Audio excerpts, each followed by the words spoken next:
Mortem would like to thank Original Cinematic for sponsoring this week's episode. Original Cinematic is an independent production company that has made it their mission to create, produce, and promote films that are inclusive, honor women, promote the LGBTQIA+ community, and provide prominent positions and roles to POC actors and filmmakers, and promote the films of marginalized and underrepresented populations. These are all things that are extremely important to our podcast as well. Original Cinematic is currently accepting scripts and treatments. Both William and Xxena Rush are also available via email or Zoom to discuss writing and provide input and resources to all aspiring writers free of charge. Their information will be made available in the show notes. There may be delays due to a hectic schedule and all projects being read on a first-come, first-served basis, but everything will be read and responded to. William Rush has individually produced numerous projects, including Pack is Here, Before, The Cottage, The Winemaker, and Day by Day. Their award-winning film Group premiered and was celebrated at multiple film festivals as well as screenings both in person and via Zoom that was graciously made available to us and our patrons. Original Cinematic has many exciting projects on the horizon. Their next film, Immersion, has been completed. The award-winning Sweetener is in development. Fetish begins shooting in September, and Encore will begin next spring. Their documentary, Women in Conversation, is slated for a September release, and we are looking forward to each and every one of them. It is truly an honor to partner with Original Cinematic, and we can't thank them enough for their contribution to our show. And now, back to our regularly scheduled program.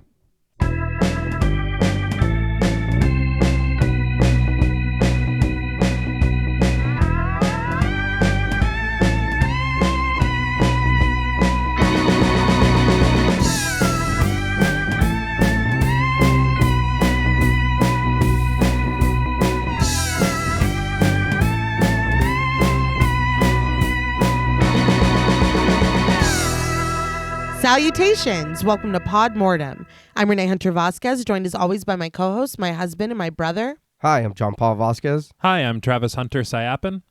This week, we're recording live from the auditorium of a deserted school discussing the 2023 supernatural horror film, When Evil Lurks.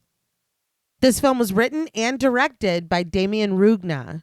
After the success of Rugna's previous film, Terrified, the horror community was thrilled to experience his next entry into the genre.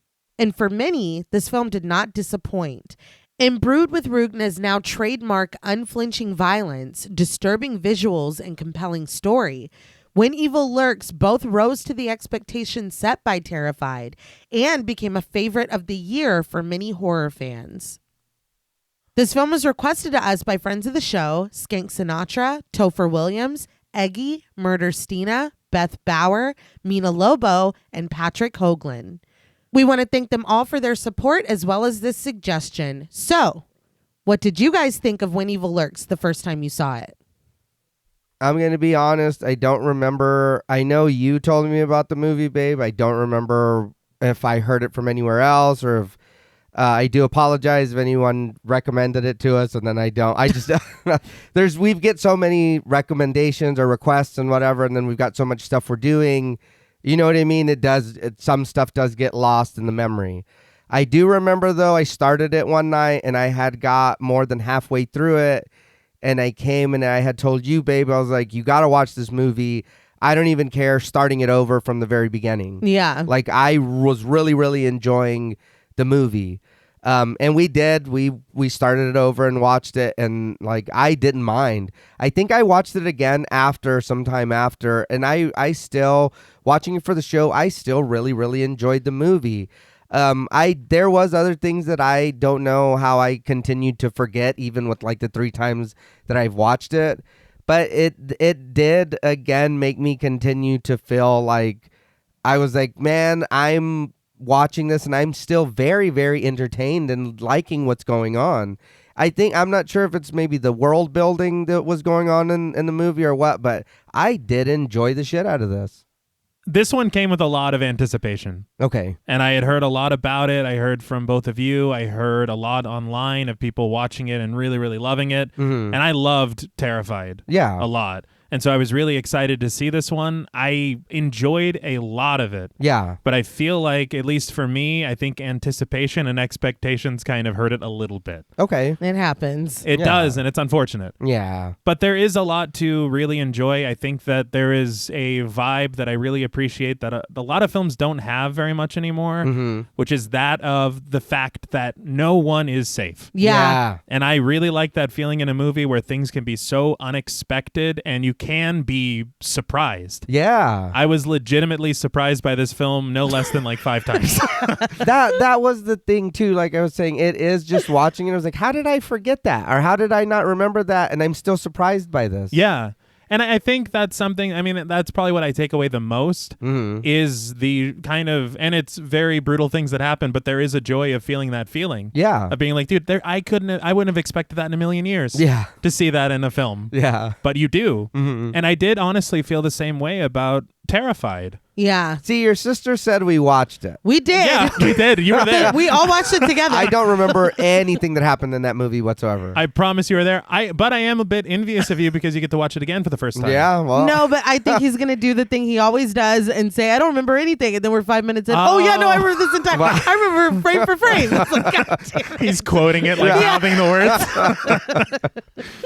But I think there's some very memorable moments and some really striking imagery. Yeah. There are a couple of sequences that you're just like, bravo. Yeah. The way that it's shot and the way that it comes across. I think my problem with the film, and I'm kind of torn because I really like it when films kind of throw you into an established world. Right. And this film definitely does that. Oh, yeah. But I feel like sometimes the other side of that is the need for some late stage exposition. Okay. Where you're describing things that the characters should obviously know, but we don't know it, so we need to hear it. Right. And I feel like that does happen a few times in this film because we're really just thrown into it and we have no idea what any of this means. Yeah. But everybody else has been living it for X number of years or whatever. Yeah. Right. So it's like, but it's just partially nitpicky, partially maybe something to do with the screenwriting. Well, it is something that happens in a lot of movies that we're used to. We're used to knowing what's going on with the plot before. The characters do, so when they do go do that, we're like, no, don't go in that door or whatever. Here, I feel like the difference is we're learning with them as we go. So it isn't like, oh, don't go in that door. It's like, please, oh my God, what's happening right there? Because we're fixing to find out with them. I watched, well, I was going to say Anne, but I watched many, many, many interviews with Rugna, and he talked about that, about really dropping you in the middle of this reality, this world, this universe. He said the only thing he is explicit with is his violence. He doesn't like exposition. He said in Star Wars, they don't build the world in front of you. You're dropped in and you learn as the movie goes. And he said that he wants to kick the audience's ass through the whole movie. Okay. That he doesn't want to take any time at the beginning, setting things up, explaining things. You're going to learn as you go, but he's going to kick you in the ass to make you go. Yeah. I can respect that to a point. I think there's a couple of scenes where it is just like, and here's what's going on. Like, and here's slow down. why. No, Yeah, slow down for just a second. We just want to tell That you. is true. Just a little bit about what's happening. But our ass is already kicked by that Yeah. point. I'm sore, dude. But I think my only other thing that I do kind of have a mild issue with is I feel like there are established rules. Yeah. But I am a little bit confused as to how they work exactly and the specificity of these rules and how they affect people. Okay. And to me, I like a lot of the visuals of the ending that we get to. Yeah. But for some reason, I feel like there's not enough weight to what's going on once we get there. I can kind of give you that. Rewatching it, because I was just reeling and I don't know. The first time, I don't even know what to fucking do with myself with everything I've just seen. Yeah. Rewatching it, it's like, that's a pretty big fucking I'm like, why are we talking more about what we just... That's the craziest thing I've ever seen. Yeah. that I will give you. And the implications. Yeah. Oh, the no, implications yeah. they're dire. No, the first time I ever saw this, my husband had watched probably half of it, and then he was no, but that was also the first time I'd seen it, and it completely blew me away. I also really loved Terrified. Terrified really disturbed me. This disturbed me as well, but Terrified had set the bar for this really, really high for me because there are a few, and that was the first thing I'd ever seen from Rugna. I know that he had made things before, but that was my introduction to him. And sometimes you just see that one thing and you're like, okay, I'm interested in everything this person is going to make. So just hearing about it, I was very excited, but that bar is high because I loved Terrified so much, which we also need to cover. Yeah. Yeah. So I can watch it again. Yes. So you can remember it, kind of double back and cover that one. But it met my expectations. It exceeded my expectations. I think that for me, and I know that T, that was your first time watching it. So I'll speak for myself personally. Any issue with rule breaking or like continuity in that regard or anything like that completely went over my head the first time I watched it. I can't even process the story that you're telling me. I have no breath to poke holes to raise any objections. Like, this completely blew me away the first time I saw it. I think the second time I gained more appreciation for it.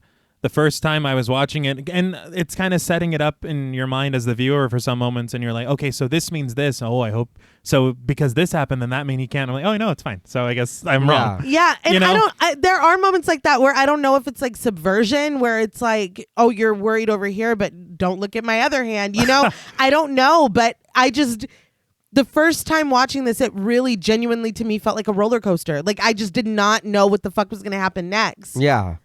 And I think one of y'all said it. You don't get that very often. No. But we can kind of get into production. I wanted to talk first about inspiration for the film. Okay. Quite honestly, because there's not a very long story about production. So there was a lot of land in Argentina, according to Rugna, that was poisoned with pesticides. There were workers toiling on this land, and they developed cancer. And some of these workers were children. Oh wow. Shit. Just from working on this like poisoned land. So Rugna said that either these sick people weren't saying anything, or they were and no one was listening to them. They were far enough away from the cities that people were able to ignore the impact, including people who were benefiting and profiting from the work that made these people sick. So this is where that theme of like bureaucratic indifference is that we feel in the film. Mm-hmm. But he said that in most movies like this, when there are things like exorcisms, they happen in the city or they happen in a big house. But what happens to poor people and run down houses outside of the city? You can turn off your TV, but these people are still dying. So this is what he's thinking when he writes When Evil Lurks. And he said that he was influenced by Evil Dead, Okay. The Wailing, Oh. and The Road. Oh, Cormac McCarthy? Sorry. There was a movie made about it as well, and Nick Cave and Warren Ellis did the music. It was the film, I believe. Oh, good. Yeah. Oh, okay. Probably the book too. Mm-hmm. But it actually goes on the back burner. Rugna was in talks to remake Terrified. Really? Huh. Yes. And it wasn't until those plans fell through at the start of the pandemic that he decided to focus on When Evil Lurks. Okay. I have to say, I am very glad those plans fell through. I know. Yeah. I'm like, what would you, maybe bigger budget? I don't know. I Because guess. he talked about a lot of doors opening, a lot more money, a lot more producers wanting to work with him because they loved Terrified so much. Mm-hmm. So I don't know if it was like, oh, we can make it bigger. We can. I think that it is excellent. I think it's phenomenal. Yeah. Leave it. I'm glad that we got When Evil Lurks instead. My fear would be an American remake. Oh, I yeah. sincerely hope not. But like I said, because of Terrified, he said that people had a lot more trust in his vision and that Shudder got involved before filming even began and gave him complete freedom. They said, do whatever you want. Okay. That's awesome. Yeah. So it premiered at the Toronto International Film Festival. It broke records for horror openings in Argentina. It opened on 670 screens in the U.S., which according to Rugna was unprecedented. And it was the first Latin American film to win Best Feature at Xxena's Film Festival. Oh, wow. damn. Which is a huge deal. And Pod Mortem is talking about it. Oh, Yeah. cool. Now, before we possess this film, we would like to issue a warning for spoilers. Podmortem is a very in-depth podcast, and in thoroughly discussing horror films, we have no choice but to spoil a thing or two. If you don't wish to be spoiled, please go watch the film, then come back and enjoy the show. If you've already seen the film or don't care about spoilers, then let's follow the rules. The film opens with the cracking of distant gunshots over the production credits. Suddenly, we are peering out of a window, its worn curtains pushed far to either side. The gunshots continue, producing distant flares of light in the darkness beyond. Pedro Yazurlo, played by Ezequiel Rodriguez, steps up to the window. He squeaks his hand across it, clearing his view as the blasts of light grow brighter. Behind him, his brother Jimmy, played by Demián Salomón, asks if it's coming from their land. Very quickly. In one of the interviews that I watched, Rugna was talking about the casting of Ezequiel Rodriguez because he goes through a lot. Yeah. He said that he was talking to a friend who recommended Rodriguez. So Rugna sent him the hardest scenes from the screenplay with no context. And he was like, perform these, record it, and send it back to me. So obviously he got the part, and Rugna wrote him 2 pages of background for Pedro. And though the background is never really explicitly explained, there are clues to the things that Pedro has been through and experienced. And it was funny because he said, as bleak as this film is, he said the vibes were so good, everybody had so much fun, and that Ezequiel Rodriguez and Demián Salomón acted like brothers even off camera. Aw. Okay. That does make sense because Rodriguez and Salomón were both in a movie called Maria in 2023 and Legions from 2022. Oh. So they have experience together. Yeah. I like that.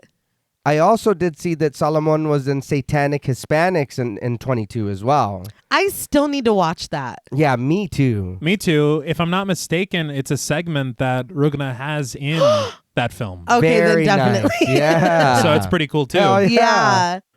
But with the cigarette dangling from his lips, Pedro turns and says that it's not coming from their land. It's in the forest.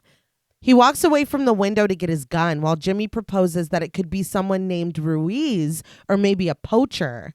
But Pedro doesn't believe this. A poacher wouldn't shoot so much. No verbal agreement needed. Jimmy instinctively follows his brother. As they pass through the expansive home, he asks if they should bring the dogs, but Pedro says no, they'll be seen. I wasn't the only one who thought this house was really nice, right? Yeah. Like really nice. Because there's some conversations later that feel like a discrepancy or a distance between classes. Yeah. But to me, I'm like, they're living very well. Yeah. I think maybe just where it is. Maybe. I mean, I don't know because Yeah. I'm like, that's slumming it because goddamn, please. I did think that too because I was like, man, this looks really nice inside from what we can just even barely see. The Yeah. inside, you're right. The inside too. Yeah. It's like, Because they are trying to make that comparison later. Right. Yeah. But I guess you're right. It is just because they're out in the sticks. It makes a difference. maybe. But holding a shotgun shell in his hand, Pedro thinks logically. He counted 3 shots, then a pause, and then 2 more. They're not hunting, and it's not a rifle. It's a revolver. Jimmy has already pulled the gate open and peers outside. We follow him as he returns to the room with Pedro to pull on his coat. He follows Pedro once again as he loads his gun and steps outside, still smoking on the cigarette between his lips. Jimmy asks if the shot came from here or Ruiz's, but Pedro only knows that they were close. They walk toward us, past a pickup truck parked in front of the house, but finally the brothers stop. Pedro pulls the cigarette from his lips and drops it, where it sizzles on the damp ground. Looking out into the darkness, Pedro declares with finality, "We'll leave at dawn," and Jimmy offers no resistance. A calm guitar begins as we see what the brothers see, trees with their twisted branches reaching out into the darkness of the night, a plain of grass and a thick blanket of fog creeping in. Over the scenic view, we get the title, Cuando acecha la maldad, When Evil Lurks. The title fades away. I loved this shot very much. Oh, yeah. Off into the distance in the night with this fog. It's beautiful. With the accompaniment of the acoustic guitar, and I am getting some kind of apocalyptic vibes. Right. Did it remind you of The Last of Us? 1,000%. Oh, okay. I was literally going to say that when you stopped talking. The guitar really set it off for me. Yeah. I really got that feeling, and I really appreciate a lot of the cinematography in this film, I wanted to say. Yeah. The cinematographer was a guy called Mariano Suarez. He shot Terrified and Rugna's segment in Satanic Hispanics. That's awesome. Yeah. But they work very well together. Yeah. Clearly. Right here, I'm all for it. Some shit already has went down. We meet our brothers, you know what I mean? Our duo. And then it's like, okay, he's explaining to his brother, and it's like, okay, so you know what's going on. We don't. Yeah. Yeah. But, you know, what little you're telling us, we're already interested as well. Yes. There is something about it, though, that was kind of interesting to me, to where they are concerned. Yeah. But we're living in such a world where they're experiencing so much that they're like, we'll look at it in the morning. Yeah. Like, to me, I'm like, God damn, shit must be crazy. What is happening? But the serene guitar is joined by tense strings, and as promised, in the morning, we watch the brothers from above as they travel over flat and endless grass, their dogs following dutifully.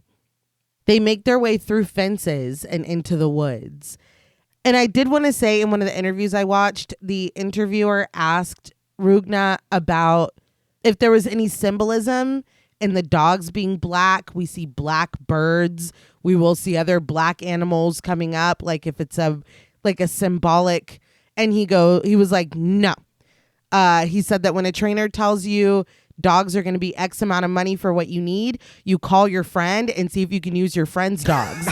He was like, if they were yellow, then the dogs in this film would be yellow. Oh, he was wow. like, yeah, no, black has no. He was like, that's just how it worked out. I was like, okay, I appreciated that. There is no symbolism here. Not at all. But I'm sure to your buddy or a family member, they would be like, hell yeah, I want my pet to be in the movie. Of Well, course, yeah, yeah. man.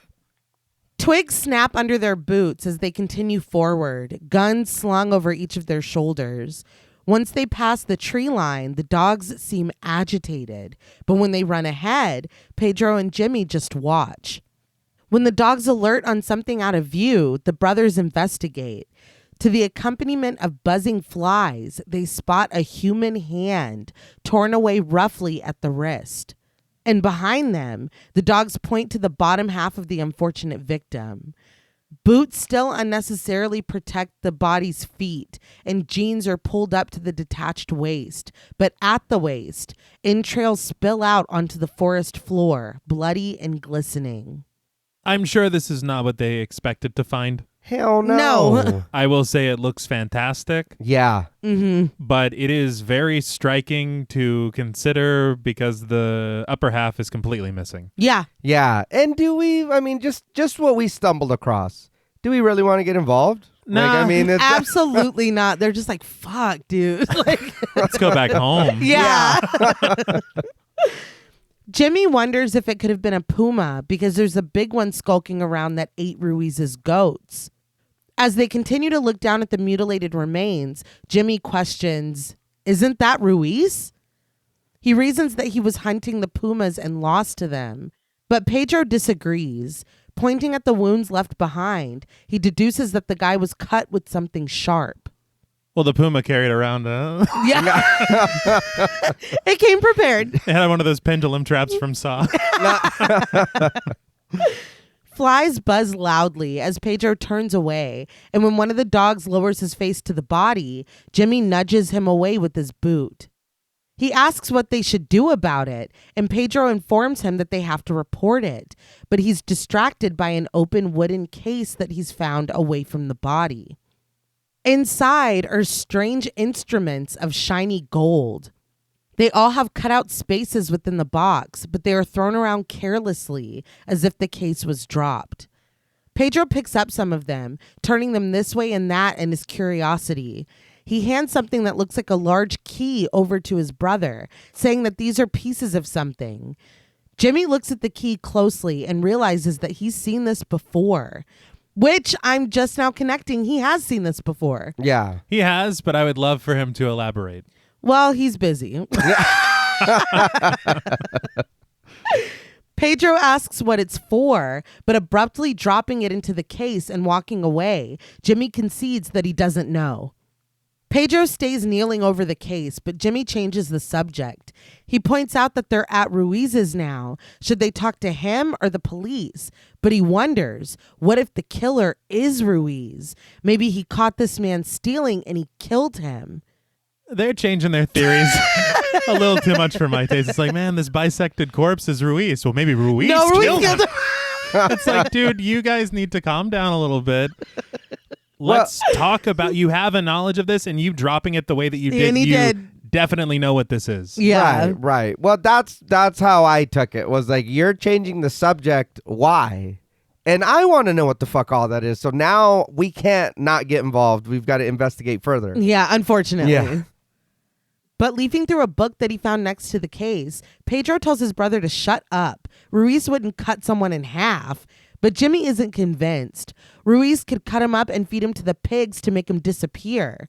But at this suggestion, Pedro interrupts him. He asks, what happened with Ruiz? Jimmy feigns ignorance, but Pedro asks straight out if something happened with Ruiz that Jimmy isn't telling him. Jimmy gives an unconvincing shrug as he averts his eyes, and he just offers that Ruiz doesn't like them. He doesn't like Pedro. Pedro gives no response to this. He only stands, still looking through the pages, as smoke from a dying campfire billows behind them. He finds a map inside, with small notes and arrows jotted on it, and he realizes that the departed man was going or coming. He was taking a shortcut on a hill. Pedro points to it and says that that's where Maria Elena lives. He wonders if the man is related to her, but Pedro flips the page. Something is typed in a language that Pedro doesn't recognize. Jimmy asserts that he's seen it before, and they guess that it could be Russian. Is it Russian? It didn't look Russian to me. It was typed vertically in a, that's not typically. Yeah. I didn't know what that was. Pedro flips the page again to a scanned photo of Maria Elena Gomez's ID. They eye each other before looking back up toward her property. And when we join them again, they are making their way to Maria Elena's isolated and worn down home. The dogs still whine and bark as they go, and Jimmy wonders what's going on with them. Before they reach the door to the house, Maria Elena, played by Isabel Quinteros, steps out from the side of the house. Pedro greets her politely, remarking, "Long time no see," and when she doesn't respond, Jimmy gets down to business. He says that they're here because of the gunshots last night, and he asks if she heard them. She gives a small nod. Pedro says that he and Jimmy took a look around with the dogs, and they found someone nearby that she might know. He holds a paper in his hand and unfolds it for her, revealing it to be the scanned photo of her ID that he, I guess, ripped from that book. Yeah. I was like, I wouldn't have done that. I would have shook the whole thing. Yeah. That's true. I don't know what he did. He's like, I'm not carrying that fucking book. I will say that is something that does make it even more suspicious, I guess. Because when you think about it, this looks like a case file collected or accumulated over a long period of time. That's true. Like research or something. Yeah. And so you're like, this is bigger than I feel like we can handle. For sure. Yeah. I feel like I would find this case file and I would not go there first. I think it depends on the relationship. Because even when he sees her, he's like, long time no see. So we haven't even talked in a while. Yeah, but I'm like... All the more reason. I mean, I don't know. What is the history? Is my... they're kind of neighbors. Right. Kind of. That's true. Because they all live on this guy Ruiz's land. And Ruiz hates all of us. And Ruiz hates everyone. He doesn't like it. No. So maybe that is something as speaking to a bond. Right. Okay. Maria Elena just stares at him as someone steps out on the porch behind her. Pedro asks if she was waiting for someone before breaking the news that he's not going to make it. He had a problem. The dogs still stand behind them, barking and bothered. From the porch, Maria Elena's son, Eduardo, played by Ricardo Velasquez, asks when he'll be arriving. It's like he's not. No. But Maria Elena finally speaks up. He must have arrived a long time ago because they've been waiting on him to come and deal with her son. Jimmy and Pedro exchange a look before Pedro asks if she's talking about Uriel. Maria Elena tells him, yes, he has to kill my son. He has to kill Uriel. The brothers offer no response to this. They only share a long look. So that kind of changes everything. Yeah. Because here I am thinking that somebody is spying on them and coming to kill them like an assassin. Right. And all the while, they scanned her ID because she's like, here's where I live. Yeah. You know, like giving them all the information. Yeah. We cut to Pedro pulling open a red curtain that cuts off a room inside Maria Elena's house. When he sees what's inside, his firm features soften and his chin quivers beneath his beard as his hands fly up to grab onto his hair. Hovering over Pedro, we see Uriel, played by Pablo and Gonzalo Galarza. He is too large for the small bed he is confined to, clothed in nothing but a small pair of underwear. His bloated skin is mottled and scarred, and a large mass swells on the side of his neck, forcing his head slightly to the side with its alarming size. Uriel's stomach rises and falls as air wheezes in and out of him. Jimmy enters the room with a horrified expression as he glances between Pedro and Uriel. We see Uriel's face. He's propped up onto pillows with a ceramic pot set next to him filled with towels. The mass at Uriel's neck matches the lids of his right eye, which is swollen shut. His puffy lips are parted as he struggles for breath, and he blinks out at them pathetically from his only eye still capable of seeing them. Maria Elena and Eduardo stand in the doorway behind Pedro and Jimmy. Eduardo explains that Uriel is possessed and that he's been rotten for a long time. They were waiting for them to come and dispose of him. Now, this term rotten, the word rotten, I watched an interview with Rugna where he was asked if that was an appropriate translation. And he said no, like immediately said no. Oh. He said that the term is either encarnado, which means incarnate, or bichado, which means eaten away. Huh. I prefer both of those. Yeah. He said that he guesses Shudder decided on rotten as the best translation, but he doesn't agree with it. I think this imagery and this idea of being eaten away, I think is much more appropriate, or even incarnate, like either of those are better. Rotten sounds cool, but when you hear those, it's like, wow, that I feel like that is much more accurate to what the experience or whatever the fuck this is. Yeah. I think rotten to me puts me more in the mind of zombies. I can see that. Yeah, that's what I was going to say. I feel like rotten would be a name for like creatures or something that come out at night. Oh, you don't go out at night because the rotten will get you. Yeah, or whatever. yeah. Not this. I think that either of these other terms makes you think more of possession or, you something know, inside just deteriorate. Like, look at the sky. Whatever is going on, this is the worst case that I've ever seen. Yeah, it does not look good. No, it's difficult. This is severe. Whatever it is. Pedro covers his mouth, but he can't take his eyes away from the man in the bed. Maria Elena admits that this is all her fault. She thought that by praying, they would be able to cure him. We get close-ups on Uriel's face and body to show just how wishful that thinking was. Maria Elena starts to explain that she lit a candle to a saint, but Pedro turns to her, shouting that the churches are dead, ma'am, dead. Yeah, I don't think any kind of candle's going to fix this. No. Call me cruel or whatever. I don't know. But they come in so many varieties. We don't know. I'm going to go out on a limb here. We've tried cinnamon. Let's... He did say, too, that this was written pre-pandemic, but it could very much be read as a COVID movie. Oh, okay. Honestly, I thought that it was. He said a lot of Really? people do, and he doesn't mind that, but it was written before. Okay. Interesting. But in this sentiment about the churches being dead, he said that he hates religion, that he grew up Catholic, but that it does not have any room in his life now, that he's not inspired by religion, but he's inspired by movies that have religion. Okay. He said, so what if we did The Exorcist with no religion in it? Then we would need new rules, and then we would need a new world for those rules to exist in. So that's kind of his process. All right. I think it's exactly that, because it does lend to the possibilities of doing something differently. Yeah. We're so used to seeing this kind of a subject done the exact same way over and over. Right. Where you have to bring in the Catholic Church, you have to bring in these things, this iconography. Right. So it does allow for something a little more unique to happen.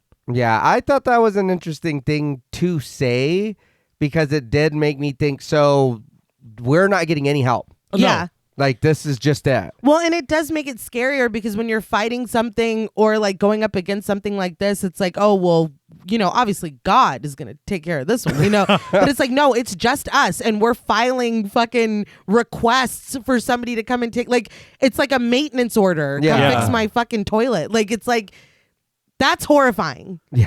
And we're so deep in this thing that everyone's like, so we know that's evil. That's Yeah. what we're dealing with. Yeah, and we're just waiting for somebody to come take care of it. That's unbelievable. Eduardo says that they were afraid of speaking up and getting kicked off the land by Ruiz and the rest of the neighbors because they have nothing. They have no place else to go. Uriel closes his eyes as he drools something thick and viscous. Maria Elena comes over and takes a towel from the pot, and with a mother's tenderness, she wipes this away, explaining that they thought they could heal him. They took care of him so that he wouldn't die, and then they could come kill him instead, but it's taking too long.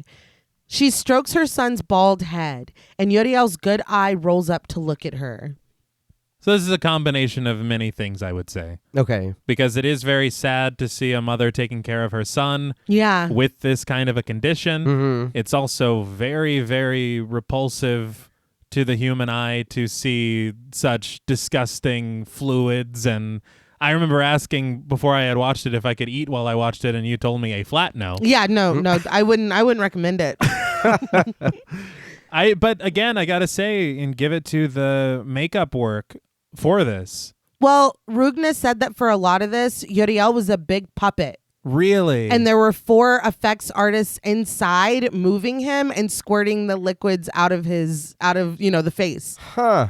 That's well done. Yeah, and he said Yeah. the face at those times was added digitally. It is seamless to me. Yeah, I thought it was someone on the bed, again, covered with prosthetics and other things. Mm-hmm. And then it was like, the couple lines you have, just do it. Yeah. Mm-hmm. And I did think this was, for me anyway, we do, like you were saying, T, we usually always get the same things with possession movies, or when it's a demon or whatever, we get the same imagery. This, for me, was very interesting, and I did like this version of him being, I guess, possessed or rotten, but he's not all the way. It's not like, oh, I'm just a devil now, or I'm a demon or whatever. You're like wasting away. Yeah. That is one thing that's really interesting, because it kind of alternates, because there are moments when he looked up at his mom, that's a pure sincerity of that's my mother. Yeah. But mostly when somebody is considered possessed, they're just saying constantly just the most vile shit Yeah. you've ever heard. Well, But Reagan. Oh, yeah. But yeah, and I think that makes it sadder and scarier, because it's like he's still in there. Yeah. And it's makes it that much more difficult to be like, well, take him out. You know what I mean? It's like a mother, you're gonna clean up his fucking disgusting whatever is leaking out of him, and Pea soup. pea soup. You're going to, because that's still your child. So it's like, it's upsetting. Yeah. Still angry, Pedro turns to Eduardo and demands to know if they've reported this. But I'm like, they had to. They had to have. Yeah. Yeah, but after seeing that, your brain might not be firing, right? That's very fair. Eduardo says that they have a year ago, or maybe longer. So how long has it been since Pedro has seen her then? Because he did say long time no he see. did, Yeah. but god damn. It's about 2 years. That is true. Yeah. Where's your son, man? Is what Yeah. I. Yeah. Yeah. Pedro cannot believe this. The camera presses in on him as he demands to know who Eduardo told. We cut to the brothers riding down the road in their truck. Pedro glowers behind the wheel, and Jimmy looks around with a furrowed brow. When they pull up to an isolated building labeled the police station, they get out of the truck, kicking up dust in their wake. Inside, they speak with Officer Gutierrez, played by Diego Sampaio, clarifying that it's Maria Elena's older son. Gutierrez says that she never spoke with him. He asks the superintendent, Comisario Iraola, played by Jorge Prado. Instead of answering, Iraola leans in the doorway and asks the brothers if they saw him. When they don't answer, he implores them coldly to tell him what they saw. Have they ever even seen a rotten before? Jimmy admits that they haven't, prompting Gutierrez to lean forward on his desk and ask how they know then. It's like, I fucking know. Yeah. I know. I have never seen one, but that dude's rotten. Well, we've never seen anything like that before. Yeah, either, so I'm going to go out on a limb once again. Pedro says, as they say, when you see one, you know it. They knew. Easy. Gutierrez chuckles at this and dismisses that they've been influenced. Iraola informs them that a lot of cases of possessed ones are fake, and they're in the middle of nowhere. But Pedro interrupts him, roaring that Uriel is dying. He is a swollen ball of pus. He tells him to bring the mayor before getting a phone from Jimmy. He thrusts it at Gutierrez, then at Iraola, inviting him to call him. He offers to do it himself if they just give him the number, which did make me... He says that the mayor must face this, slapping his own cheek to illustrate it. And this is, again, the frustration with the history of the lands and the pesticides that Rugna was talking about. Like, you see it clearly here. Yeah. This lack of urgency. Yeah. Iraola counters that no one tells him what to do, especially Pedro. He repeats this, especially you. I'm like, what's that about? Yeah. That's twice now. Yeah. Yeah. What did you do? People don't like you. Yeah. Yeah. But Pedro is still furious. He yells that they reported this over a year ago, and only yesterday did they send a cleaner. But Iraola yells back, telling him not to raise his voice at him because he didn't know anything about this. Pointing a warning finger at Pedro, he says that he'll have a hard time again. But Pedro launches himself at Iraola, grabbing fistfuls of his uniform. He realizes that he doesn't believe him, but Gutierrez finally stands from behind his desk. But Iraola just invites Pedro to give him a reason to lock him up because he won't get out easily. Jimmy pulls his brother away from the superintendent, but Pedro shouts the news that they found the cleaner dead. He was in pieces. He asks if they really don't get it. Iraola just counters calmly that they have procedure for this. They call public health, then public health comes out and solves it, and then it's done. That's what they do. He invites the brothers to do as they like. So is that carte blanche? I mean, it sounds like it to me. Yeah. Because, he's just like, well, we make a phone call. Like, we're not getting any more invested than a phone call. With a liaison. Yeah. So if you want to go out there and get your hands dirty, that's your business. Like, that is wild. Yeah, I was like, so you guys aren't going to help or you're afraid? Like, because one or the other. Yeah, and just indifferent. Yeah. But Gutierrez is confused. Why was the cleaner killed? Did Ruiz do it? I was like, why is the second... We're learning a lot about a lot of people, Yeah. I think. Sitting back down, he admits that he doubts everything. It's the end of the world. Why would there be a possessed one here? He chuckles, shaking his head. I'm so confused by the doubtfulness. If it is the end of the world, why wouldn't there be one here? I don't know. I think that, again, this is more of this. He talks about the cities where they were just like, it's not happening to us. Yeah. I think that they're so detached. Like, After they don't care. all this time? I guess. So Pedro and Jimmy go to Armando Ruiz, played by Luis Ciambrowski. And I'm like, I can't wait to meet this guy. It's got quite the reputation. Yeah. He stands with his back to them in front of a small pen of cows. He laments that they won't come and see the body, even if it is rotten. They said it's not their problem and they've washed their hands. Jimmy counters that someone killed the cleaner, though, which is a really important fact that we just keep overlooking. Yeah, dude, we were talking to the police. It's a murder. Yes. Yeah. Like, you can think what you want about what's going on with Uriel, but there was a murder. Someone was killed. And they're just like, not here. There's no rotten here. But Jimmy says that they wanted to prevent the cleaner from getting to Maria Elena's house. Ruiz turns to them, asking about the mayor. But Pedro says that the mayor knew. He was told a year ago, and he just let it pass. He thought that the problem was already taken care of.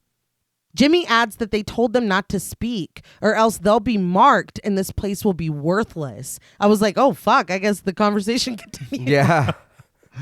Pedro agrees this place would become a ghost town and they would lose everything. Jimmy continues that they suggested they leave until they send a new cleaner from the ministry. When Ruiz asks when this is supposed to happen, Jimmy answers that they didn't say. Pedro is certain that Uriel is dying and they can't wait for a cleaner. Ruiz turns and spits, shaking his head in disappointment. He says that they will shut their mouths and leave. Pedro suggests that they arm themselves, but annoyed, Ruiz asks what they're arming themselves against. He shares that all 4 of his dogs left a month ago, and they say the first thing they do is make the animals crazy. Then they even make the dead crazy.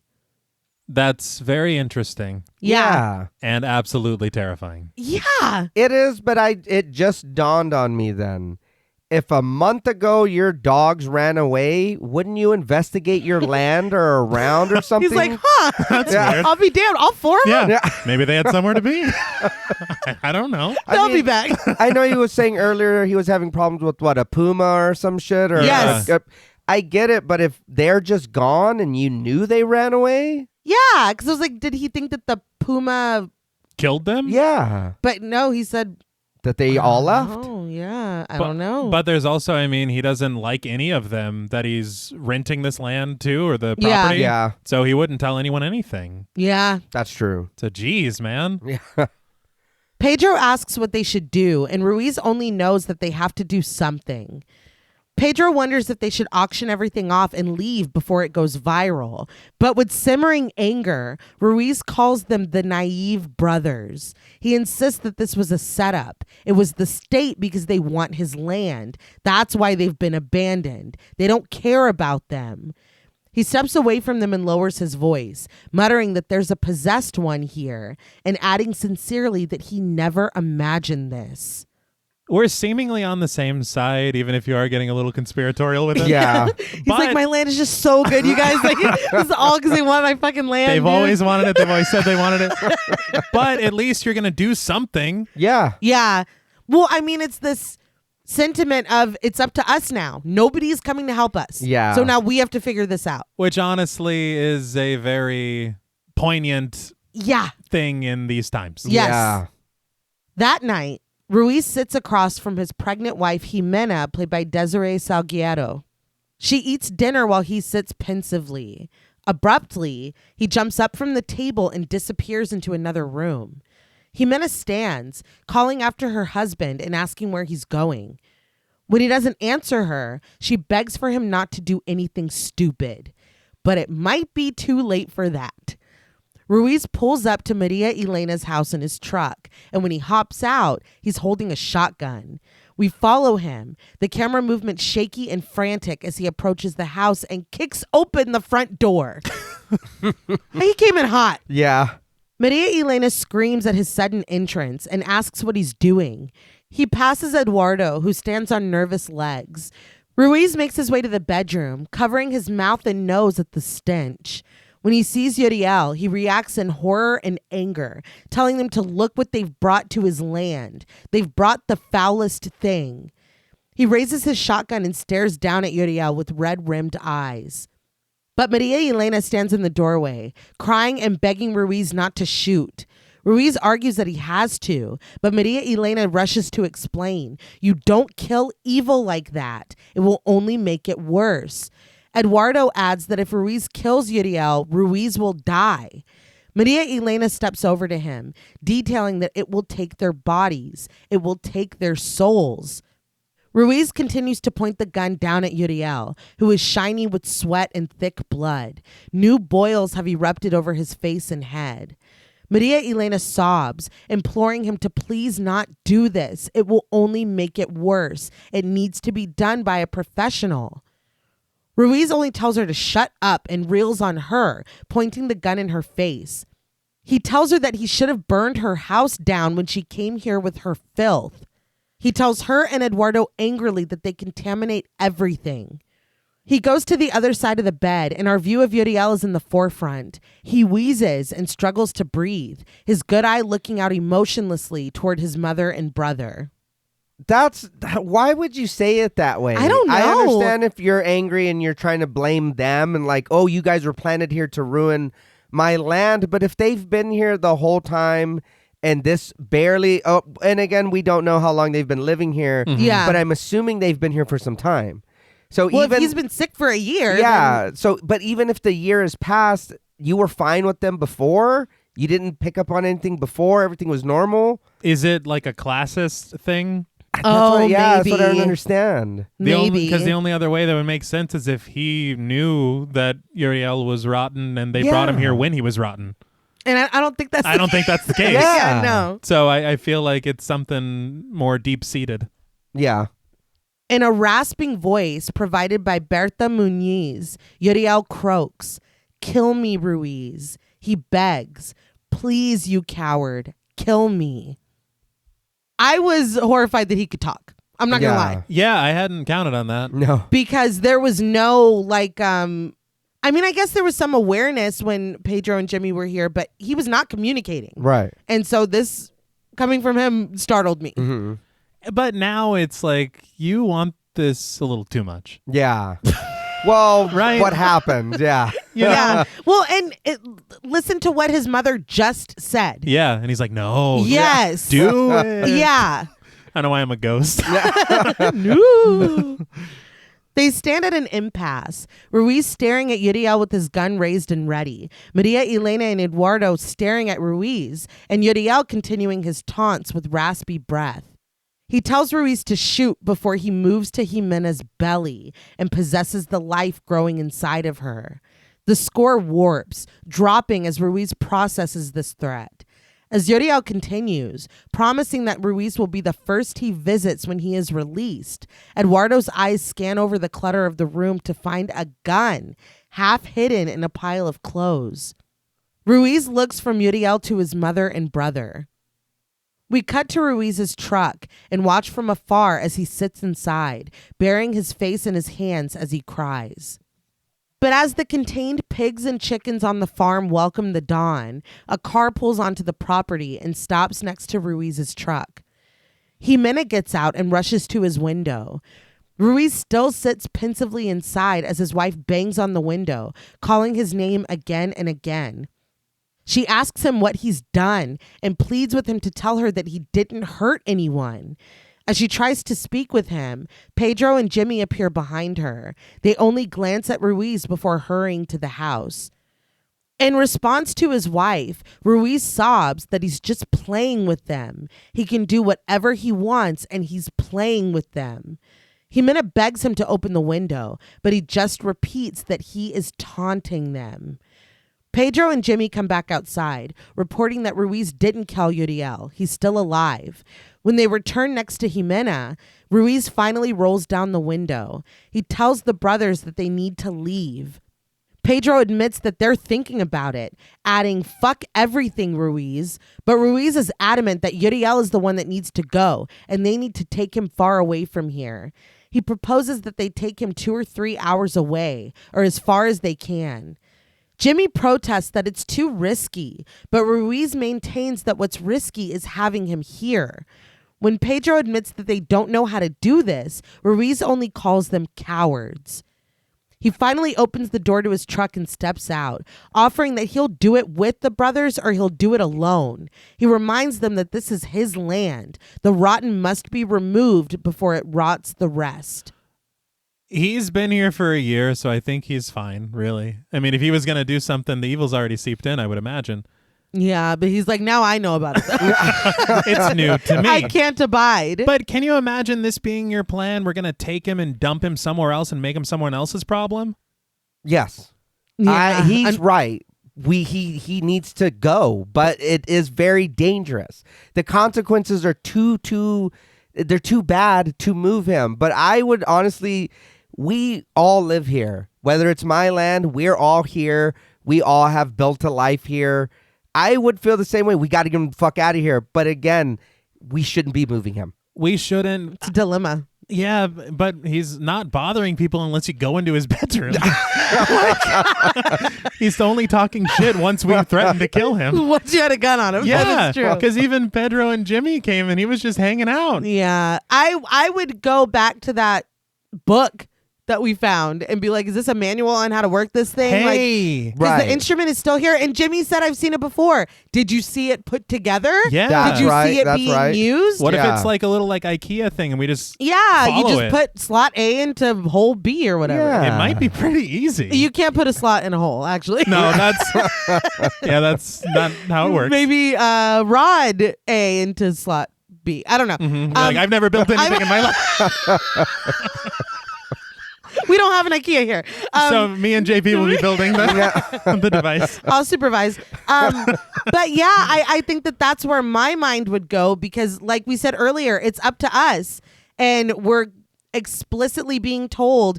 But on the other side, Ruiz doesn't know that. No.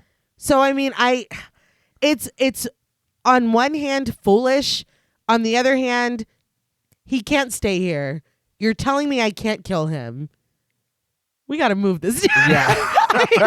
I get where the thought process is, but it's like, oh my God, it's also such a horrible idea. And it's such a quick arrival at this idea. Yeah. Can we talk over a few plans that we can maybe consider? I know that the bureaucracy isn't going to do shit. Right. Yeah. But maybe we could come up with something better. But I think that knowledge too is so disheartening that it's like this extreme reaction of We're on our own. we're on our Yeah. own. What can we do? If I can't kill him, we got to fucking move him. That might be what is pushing that is like we're just fucked. Nobody's coming to help us. Like you said, we've got to take matters into our own hands. We have to do this. But it is thinking about it too. You saying that.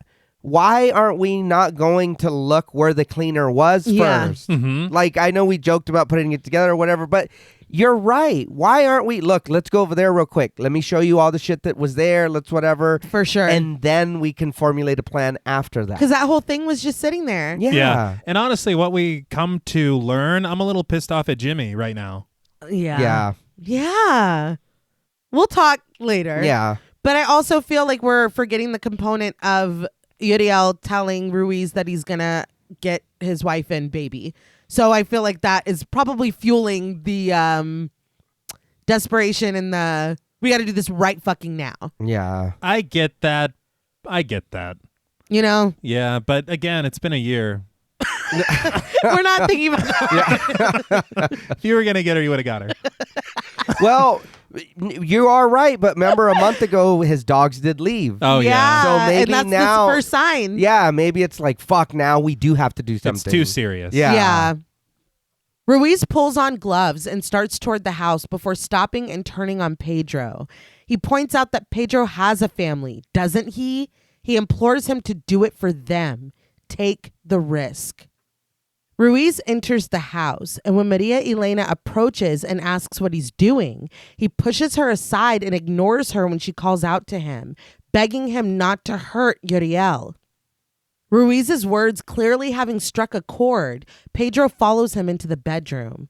Looking at Uriel, Pedro decides that he's too big to fit through the door, and he draws the line that he is not touching him.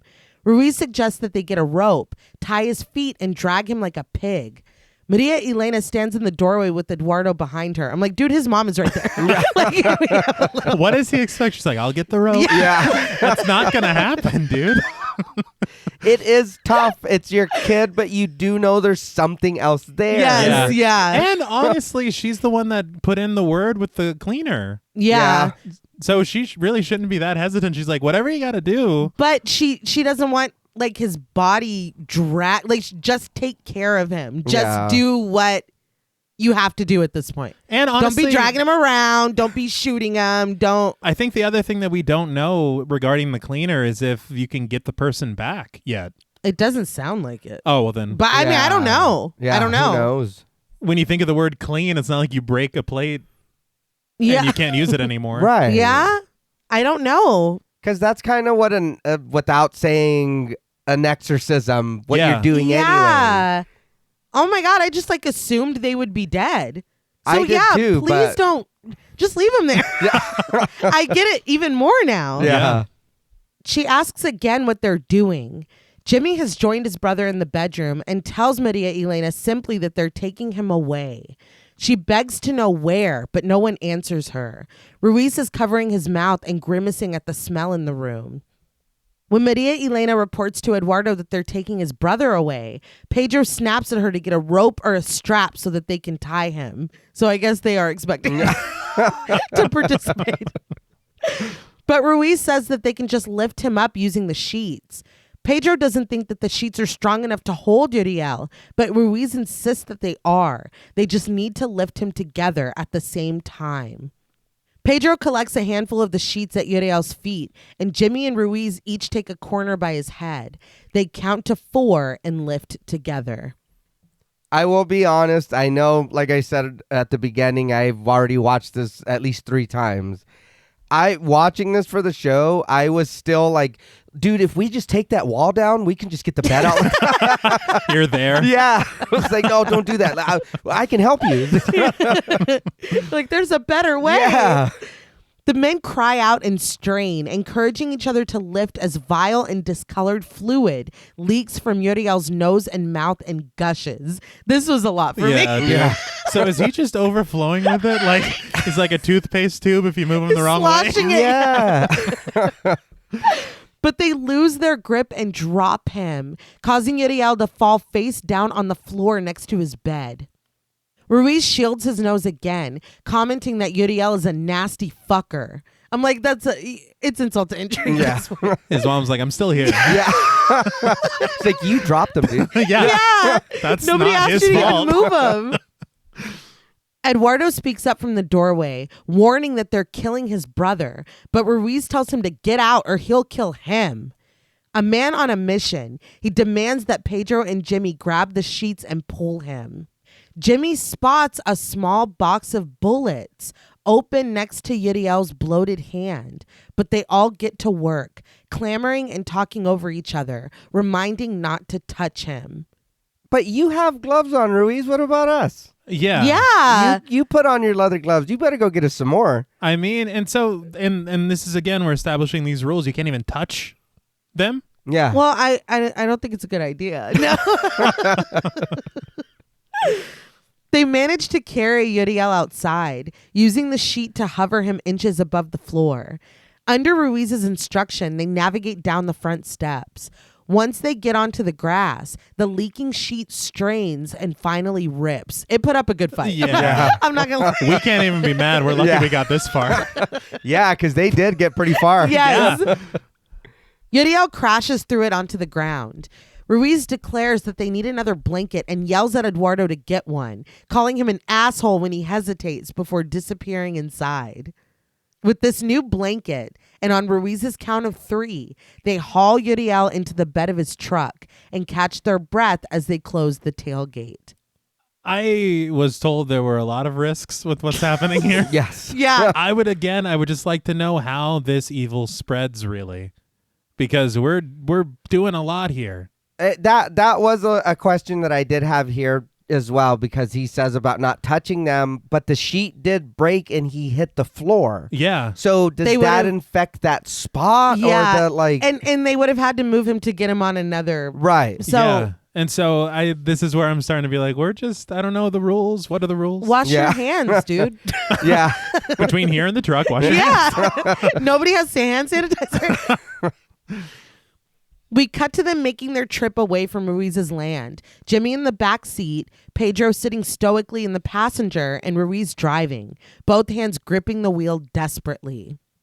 To the accompaniment of a driving score, they traveled down the empty road. The silence between the men is broken when Ruiz asks if they should dump him here or go further. Pedro asks how far they've gone, and Ruiz tells him 300 kilometers. And I did look it up. It's about 186 miles. Damn. That's a decent chunk. Yeah.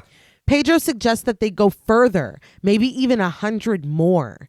They can check on Uriel and then drive another 100. He sniffs the sleeve of his sweater and grimaces, muttering, "What a smell." See, to me, I feel like he has smelled where this thing was. Yeah.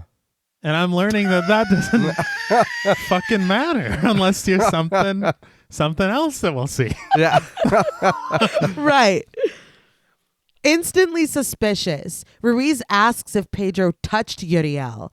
Despite denying having touched him, Ruiz surmises that they're going to have to burn their clothes.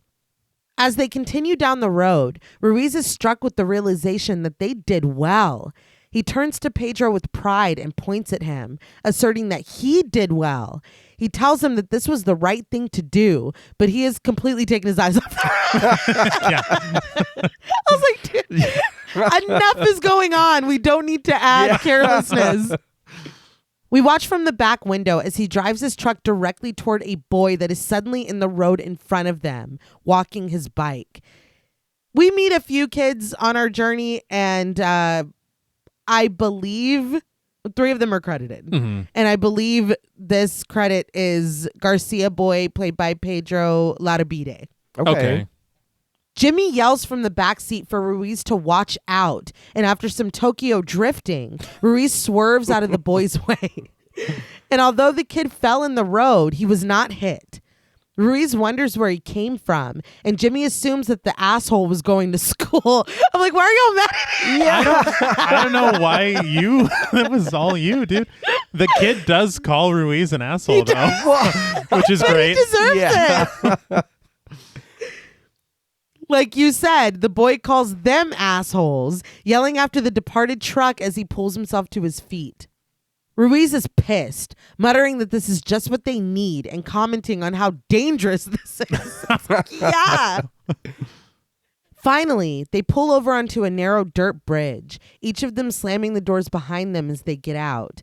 Looking over the railing, Jimmy wonders if they should drop him into the stream below, but he wonders if Uriel would drown. And Pedro reasons that it's kind of dry. I'm like, you guys, we need to put more thought into it. And again, dude, I don't know where this water goes. Yes. Yeah, we could be that's infecting. true. Oh my God. Yeah, Like, we're not thinking anything. On. Even as far as we go, you're right. Where does this lead to?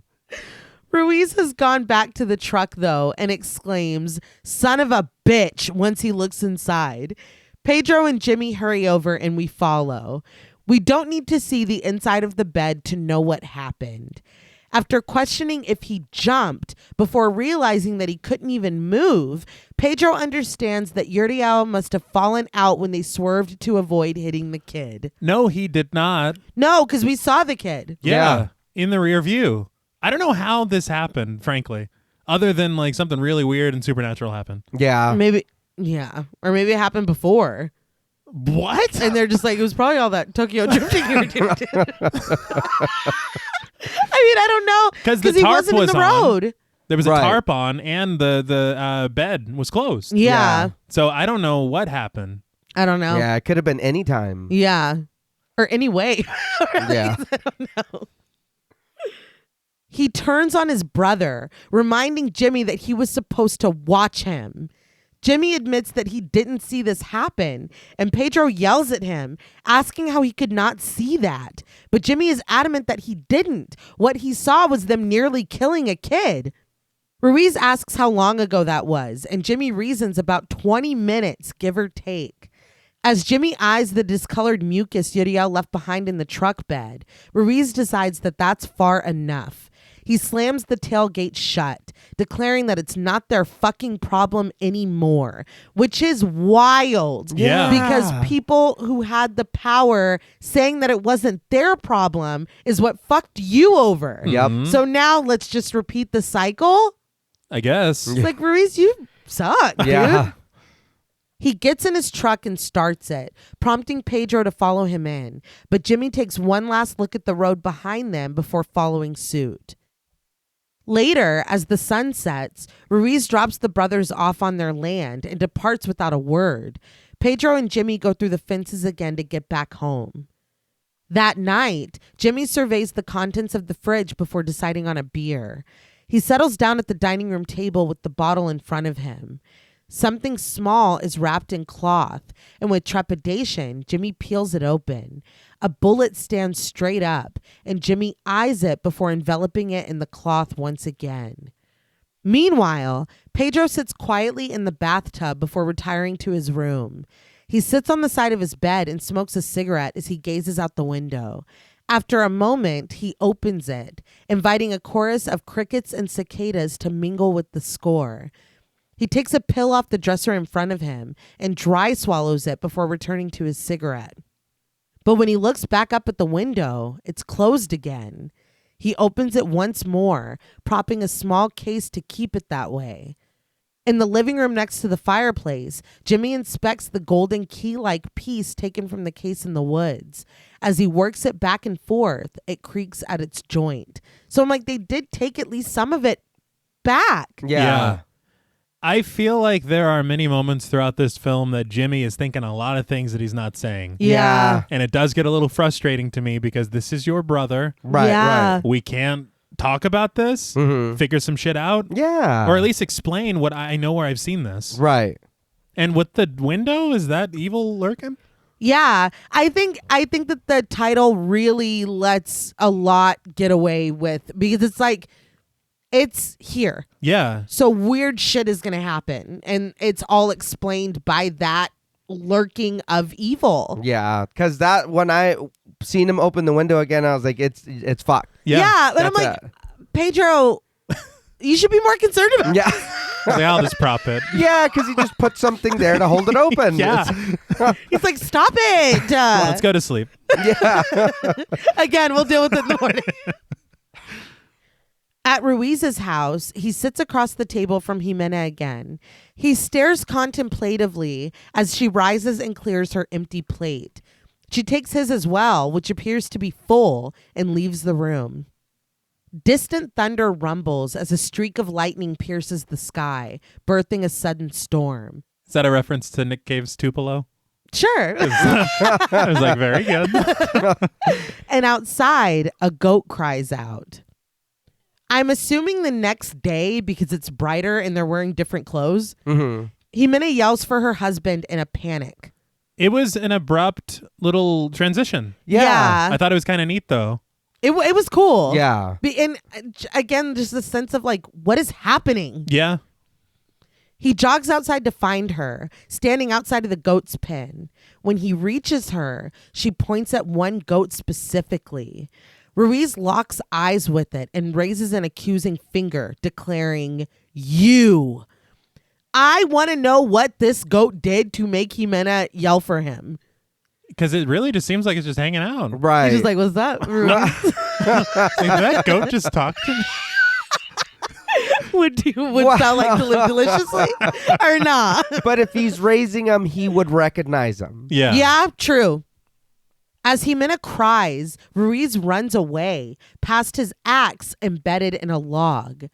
The goats all watch as he returns, red tags decorating their ears and their expressions blank. When Ruiz returns, he's not carrying an axe, but a shotgun. He fires into the air, scaring the goats and causing them to scatter. Ximena backs away too, cradling her pregnant belly. The goats clear the area, all except for the one that Ximena pointed out to him. It stands alone and defiant, and Ruiz levels his gun at it. Ximena runs away and tries to pull the axe from the wood. Ruiz tells the goat to leave, but as she struggles to free the axe, Ximena begs him not to do it, to wait. She finally gets the axe free and rushes toward him with it, imploring him not to shoot the beast with a firearm. She warns him, "You will condemn us, my love." She sobs, reminding him that they're going to be parents, begging him again not to do it.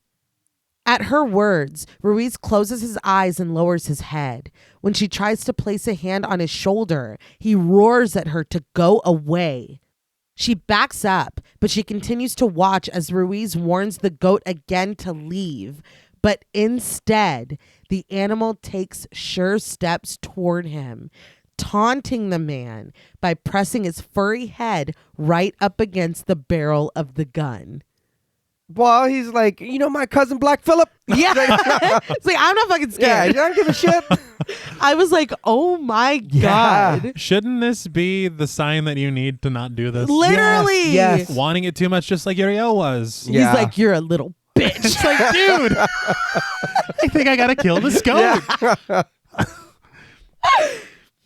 The two stare at each other, and when the goat opens its mouth and lets loose a bleat, Ruiz fires, shooting the goat in the head. It falls to the ground, legs straight out, pouring blood from its wound in spurts.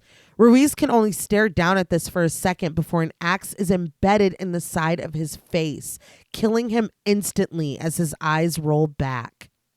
We see Ximena grunting as she pulls the axe back out of her husband's face. He falls to the grass, dead, in a parallel with the murdered goat on the other side of the fence. Ximena drops to her knees and turns the axe around, its hungry blade facing her.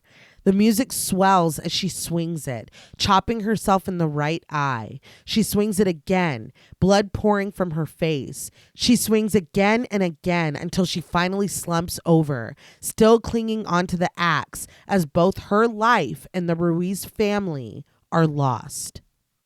Every moment of this is effective visually. The way that it unfolds is striking and brutal and really memorable and interesting. Yeah. I think the thing for me that I come away with it with so many questions. Mm-hmm. I want to know why this one goat and none of the others. I want to know why Ruiz he knows the rules. He just heard it the other night. Yeah. And he still did it. And I also want to know what the motivation of this evil is. If it's to do what we learned that it's meant to do, why is it fucking around with a goat and ruining this family's day? Well, life. Yeah. Life. Yeah, it's done. They're done. I think that it's, again, I'm not gonna lie, okay? This is gonna be my get out of jail free card. The evil is lurking. It is spreading. This is what it's every act of influence that it does to get this to get these rules to be broken, essentially, I think. Because, now the goat's dead. Now Ruiz is dead. Now Ximena's dead. But it's furthering this snowball that's just getting bigger and bigger. And it's... I'm struggling because I don't want to give anything away. So I don't know if I'm making a lot of sense if you don't know the end of the movie. But I think that it feeds it. It just... makes it bigger, it makes it thicker, it makes it worse. Okay. For me, what I thought was it came back to the person who was like, no, we got to get rid of this. We got to whatever. Because it was his plan to, no, fuck that, we're going to get him off the land. So it did come back. My question is, because I enjoyed all of this, but it did raise a question to me. Is this the evil spreading that fast for her to take care of him and then do herself? Or was it her being like, he fucked up, so if I get rid of both of us, I can try to stop it? I thought it was kind of like what Maria Elena said. Okay. Where she's like, it will kill all of us. Yeah. So I think the gun released it, and then it just found new hosts. Right. Is my assumption, I guess. I think you could really look at it either way. Yeah. But goddamn, that's really fucked up of her. But it's also very pragmatic. Right. Yeah. If that's what she did. Yeah. That was my only question, because it was like, damn, that was quick. He shot the goat, it went to her, and then, you know what I mean? I'm not going to lie, for me, that is scarier. This realization of we're doomed.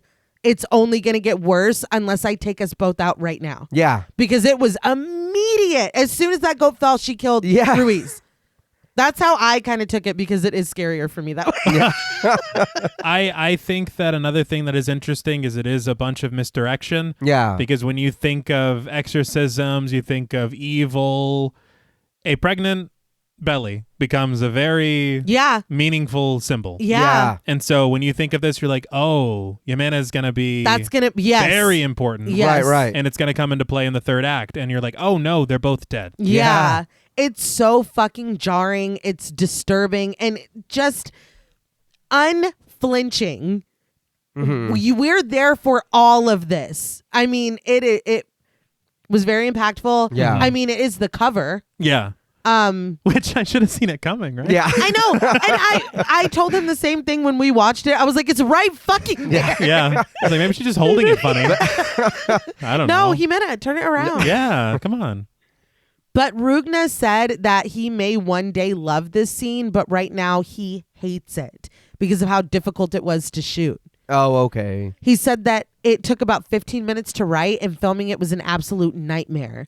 They only had about 10 hours to get it done, and the clouds kept covering the sign, so the lighting kept getting fucked up. He said that they went through 150 goats before they found this one that they liked, and that the owners told him it could be coerced with food, but he said all goats are crazy, and that's not true that they could be coerced because they are crazy. There's no coercing them.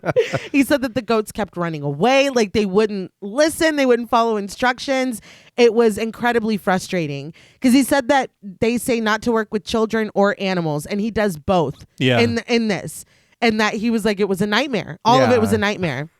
He said that specific goat, they fell in love with the way it looked, they liked it. And after they filmed, the owners were like, you came just in time because they were going to make barbecue out of that goat that night. And he was like, please don't do that. This goat is going to be famous. Like the whole crew was like, no, like don't kill the goat. So they didn't. And Rugna said that a year later, he got a picture of this goat with her babies. Aww. Hey. So long live this scary ass goat. But we cut to a crackling fire in the fireplace at Pedro and Jimmy's house. Jimmy stares at the fire, and Pedro sits despondently at the dining room table nearby, a half-eaten plate of food and a wine bottle in front of him. But Jimmy suddenly raises his head at a mounted deer skull above the fireplace. Its shadows grow long, stretching the reach of its antlers over the wall above it. But his attention is pulled away when there is a knock at the door. That is some excellent symbolism. Yeah. Yeah. Pedro and Jimmy arm themselves before going to investigate. They find Eduardo. He informs them that he went to Ruiz's and found both him and his wife dead. And now his mother has disappeared too. I was like, what? Yeah. That's suspicious. Yeah. Don't be a little bit. suspicious the whole way to their house. He's thinking, Mm-hmm. I was just like, so everybody who was there, I guess, but Eduardo. Which is strange. A little bit. A little bit. Pedro asks where Eduardo's mother is, but Eduardo only tells him that something happened and that they did the wrong thing by taking Uriel away.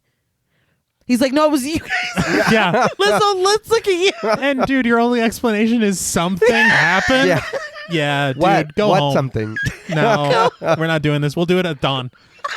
We'll do it in the morning. Finally opening the screen between them, Jimmy reacts in horror and frustration to the news of Ruiz's death. But he walks away, and Pedro takes his spot in front of Eduardo, who pleads with them to let him stay here. He doesn't want to go back alone. Jimmy tells him that he can't stay and that he needs to leave, but Eduardo holds his hat in his hands. He tells them that he's freezing to death. I was like, that's a little... Come on. It's like saying, I'm starving. Yeah. It's like, dude, I saw you eat lunch. It's barely dinner time. Yeah. He begs them, please. Finally, Pedro permits him to stay in the saddle room, sure that he can find something there to help him stay warm. Eduardo puts his hat back on and looks up at them pathetically. Jimmy mutters to his brother that he doesn't want Eduardo staying here, and Pedro adds that he needs to leave at dawn. Jimmy asks if Pedro realizes that Eduardo is armed, and Pedro asks the boy about this. Eduardo admits that he's armed with a .38, and Pedro instructs him to hand it over to Jimmy. Eduardo does as he's asked, and Pedro tells him again to leave as soon as the sun comes up and never come back. Do you think that Jimmy's suspicion is coming from him spying that box of bullets? Yeah. Why? I mean, why else? Well, because the story's shit, dude. It's pretty wild. I'm not gonna lie. I felt bad for him. Well, he's a kid. Of course you're going to. I'm just like, Yeah. your mom is gone, and so you go to Ruiz for help, and you find him and his wife brutally dead. Yeah. And then you come here and you're like, please, I'm cold. And they're like, get the fuck. Well, you can sleep in the shed. You can sleep outside. And you better fucking die. Better never see your ass again when the sun But I comes also up. find it kind of strange that you would go to Ruiz before you'd go to our house after the way that he went into your home. That is true. Maybe it's on the way. No. We crossed the field to get to you. We needed a truck. Yeah. But Eduardo agrees to these terms and starts to walk toward the saddle room, but he stops. He says that he needs to tell them something. He warns the brothers, don't use electric lights. It's shadows calling the devil. And with that, he walks away. That's a pretty big bomb to drop. Yeah. He's like, well, good night. Yeah. I'm beat, dude. I discovered, like, did you hear what I said? He did have a really rough day. I think Jimmy should say something. Yes. Yes. Honestly, that's why a lot of the films that we cover, I love the conversation that we have about them because I never realized how frustrating that is. Yeah. I spent a lot of this movie frustrated with Pedro. Yeah. But Jimmy, I think that things move so quickly. I forgot that he's like, I've seen one of those. So anyway, like, should we... The fuck? Well, he just seen that shadow grow right before he showed up. He did. Yeah. And he saw but I guess he did speak up about the gun. He Yeah. did. But again, that is pretty frightening imagery. Yeah, Yeah. and we have electricity going on in the house. Yeah, we do. Jimmy asks Pedro why he would let him stay. And Pedro says simply that Eduardo is scared, but that doesn't seem to affect Jimmy very much. He asks Pedro if he believes him. His mother would never abandon him. Why would she? As they stand in the doorway, Jimmy asserts that the boy is a liar. She's stuck by Uriel. Yes. But she's going to abandon. Yeah, Like, that it makes just- it makes no sense. But I was like, we just saw what happened to Ruiz and Ximena. Yeah. What Oh. happened to Maria Elena? Like, what happened to her? Right. I'm like, something horrible happened. That's what I'm thinking at this point. Yeah, that it was funny, but I too was like, oh man, this poor kid. Yeah. Later, Jimmy lines up their bullets and reports sourly that they only have 5. Pedro gives no reaction to this. He tells Jimmy flatly that they won't take anything from this house. Jimmy asks about valuables, and Pedro remains firm. No, nothing that was here in this place. Jimmy is crazy. He's like, what about my stamp collection? Nothing, dude, Yeah. no. Jimmy's like, no possessions?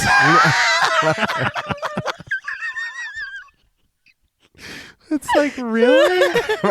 And what an arbitrary thing. Like, what, where's this coming from? The news about Ruiz. Yeah. But dude, that's pretty clear what happened there. Not to Pedro and Jimmy. They didn't see what happened. In my mind, we were all there. Now, every other adult that was at that scene is dead and or missing. I get. So we brought it home with us. Ruiz Yeah. took it home. We brought it home with us clearly. Yeah. But I don't see how that has anything to do with Jimmy's PlayStation or any of the other things that he has or things that they would take with them if they were going to flee the farm. I think it's for over cautious. Right. You should have done that before. But yeah, we got to do it now. So we didn't do it before. As dawn breaks, they leave in their truck and we hear Pedro continue. No clothes, no memories.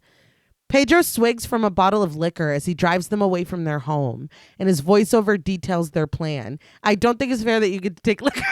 See, that's Like, what I'm you take my saying. PlayStation. If the demon's anywhere, he's hiding in that bottle. Yeah. But Pedro says they will go to town and pick up his kids and then they'll get out of here. And also, no memories?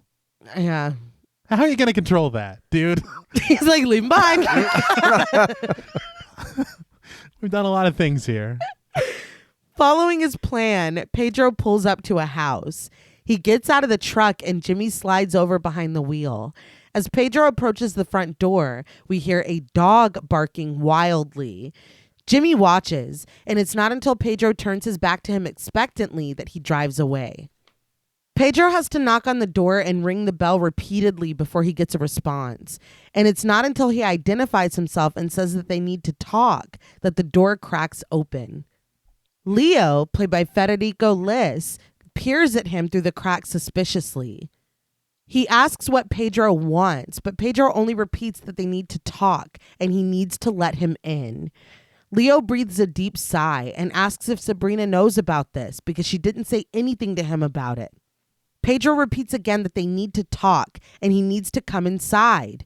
Leo refuses him entry, and this only pisses Pedro off. He kicks the door, widening the gap and asserting that he's not going to be kept out of his own house. I was like, oh no. A lot of implied history. Yeah. After a quick look around the house, Pedro tells Leo to wake Sabrina and the kids and to get 2 spare sets of clothes, one for him and one for his brother. Then he'll explain everything.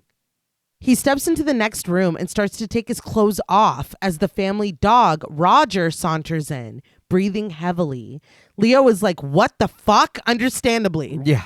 He looks around to make sure no one else in the family has come down before telling Pedro that if he's in some kind of trouble, he doesn't want his family involved. But Pedro tells him again to just bring the clothes. It's for everyone's sake. He yells at him to hurry as he strips down to his underwear. But Leo doesn't hurry. He stares at Pedro in disbelief as he pulls down his boxers. And it's right then when Sabrina, played by Virginia Garofalo, comes in, asking what the fuck. She cradles the daughter she shares with Leo, Vicky, played by Lucrecia Neron Talasac, who mercifully faces away from the newly naked man in her living room. Pedro only looks up at her, and when Vicky starts to turn toward him, Sabrina shields her eyes and leaves the room. I understand the urgency. Mm-hmm. We could have made one stop before here instead of stripping naked in front of everyone without telling them anything that's going on. Yeah, I think that was just, it's like, say something. Yes. You got to say something more than just hold on, or listen to me. We talk a lot about the delivery of the message. Yeah. And this was not it. But Pedro follows, telling his ex that they need to talk. After setting Vicky in another room, Sabrina asks Leo if Pedro is drunk, but he only tells her to see for himself. She returns to him, still clad in her robe, and asks in disbelief, why is he naked? She tells him to leave now. Covering himself, Pedro tells her calmly again that they need to talk, but Sabrina is frantic, demanding to know why he is in her house. She tells him once again to leave, but Pedro begs her to speak with him because things are happening.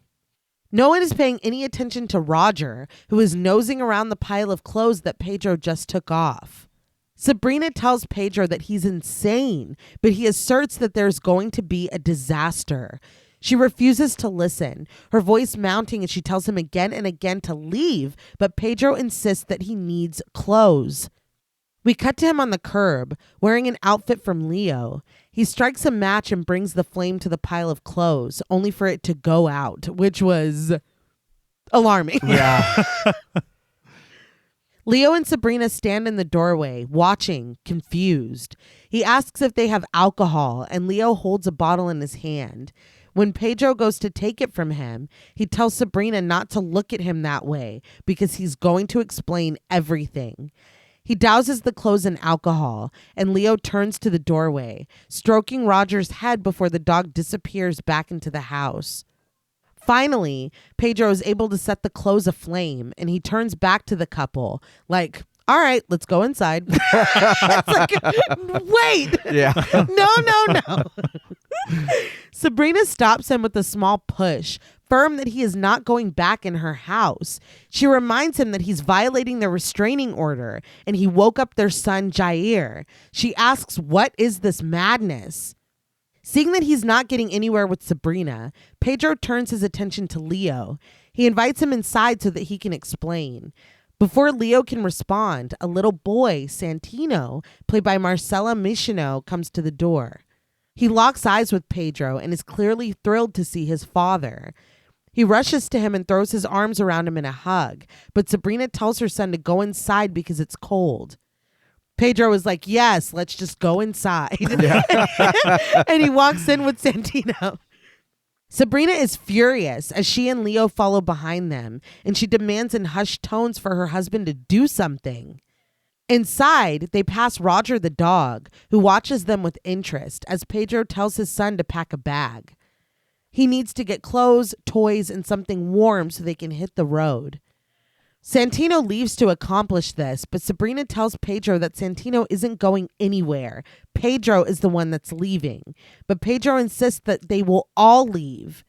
He informs them that there's a rotten in this town, a possessed one, and he thinks it's free. He says that the town is going to go to hell quickly. Sabrina glances at Leo, who offers to call the lawyer, but Sabrina tells him instead to call the police. He needs to have Pedro taken away because he's scaring the kids. So just not listening to him at all. Yeah. At all. He could have called. He could have done a lot of things differently. Yeah. He should have just not got undressed and then said, look, I need to do this because of A, B, and C. Mm-hmm. Please understand the danger we're in. The butt naked. That's Where you went wrong. Yeah. You've lost the room. Yeah, because after that, I don't want to hear what you got to say. No. But Santino jogs by all of this over to Roger, who sits panting and watching. He asks if they can take him with them, and Pedro says that they can. He just needs to hurry and pack a bag. Vicky comes over to pet Roger too, and Santino brags that he's hitting the road. The whole time, Sabrina and Leo have been arguing. Santino calls out for Pedro again and asks if Vicky can come with them. Pedro says yes, they're all going to go, but Santino needs to wake up his brother. Santino leaves to go do this, but Sabrina reels on Pedro, yelling that Vicky isn't going anywhere and neither is Santino. He is. Leo finally offers to call the police, apologizing to Pedro for the decision that he's made. I'm like, I don't know if Leo's the fucking pushover, but he does seem like a really nice guy. He's trying to keep the peace. As he dials the phone, Pedro calls out to Santino again to get his brother because they need to leave now. Sabrina asks why Pedro can't understand that she makes the decisions here. The kids aren't going anywhere. This whole time, Vicky has been by Roger's side, petting him and placing her hand on his head while she walks around him. Pedro steps to Sabrina and lowers his voice, asking if she heard what he said. Sabrina only insists that he is scaring her family. Losing his patience and composure, Pedro shouts that there is a fucking rotten in town. He spits, "Fuck you two." Leo's like, why do you say fuck me though? He says that he saw the rotten. He was with him. They need to leave. He's leaving out a lot of other things. Yeah, there's more you can add to that. But I understand. He asks where the car keys are, but Sabrina asks, "What keys, you idiot?" Pedro yells that he doesn't want to argue, and he asks again where the keys are. But Sabrina cries, positive that Pedro is lying. She wants to know why he's screwing with her. He can't just see her happy. He only came here to make her feel bad and to scare the kids. Here's the thing. Right now, in the moment, it feels like main character energy. He's not doing any of this to do anything to you. But you're also like, what is their history for her to think something like this? Right. We've already heard about a restraining order. Yeah. It is frustrating because we know what Pedro knows. But from her perspective, I would really just be like, get the fuck out of my house. Mm-hmm. I understand that. And this is a little, for me, it was a little tough to watch her kind of like really break down and say this. Yeah. But at the same time, it's like, if he was lying, Why is he telling you to get your husband and y'all's daughter to go with us? That's a fair point. That's true. If he was fucking with you or whatever, he's like, look, I got to get my kids and I yeah. got to go. Yeah. Or I don't care what you guys do. But he's like, no, we all need to go. We all need to be safe. Yeah, that's true. That's true. And I think part of it is just not knowing enough about this dynamic Yeah. or this character that we're following. Right. Do we even want to be on his side? Yeah. Because he's done some shit. Something happened. As Vicky stands next to Roger and watches all this unfold, Sabrina continues that he is fucking crazy. He disappeared for 4 years and didn't send them a single dollar, and now he's just back. She says that she let him see their kids like a fool, and now he's come to screw with their life. She sobs, asking him what she's done to deserve this. She tells him again to leave, calling him a loser and advising him to just start a new life. Vicky stands with Roger in the foreground as Leo paces, trying to connect a call to the police in the background. But Roger's breathing is growing faster and faster and faster, and without warning, he turns and bites Vicky in her tiny face.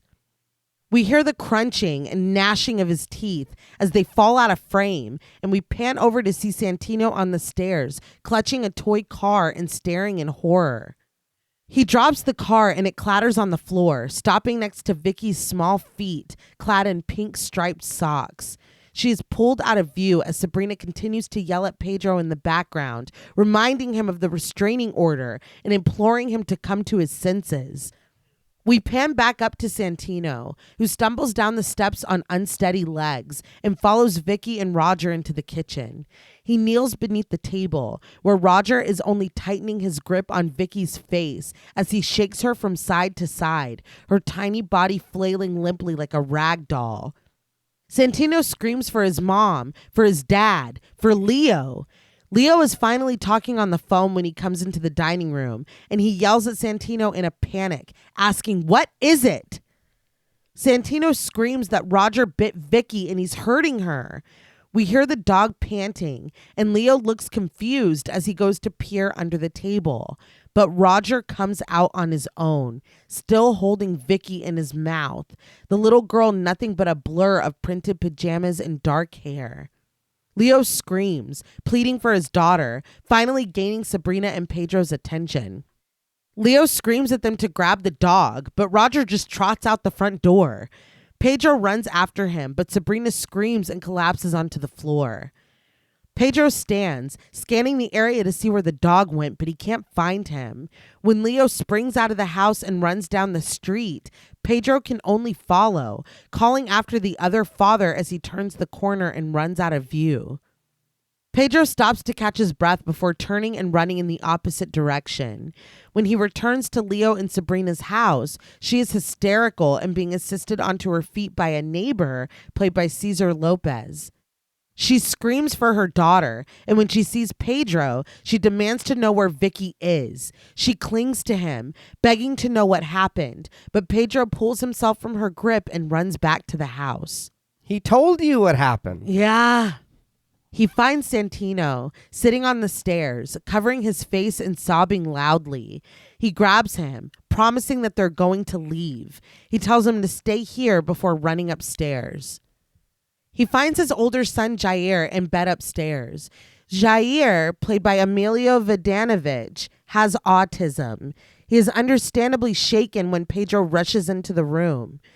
Pedro cradles his son, reassuring him that it's just him and trying to make eye contact.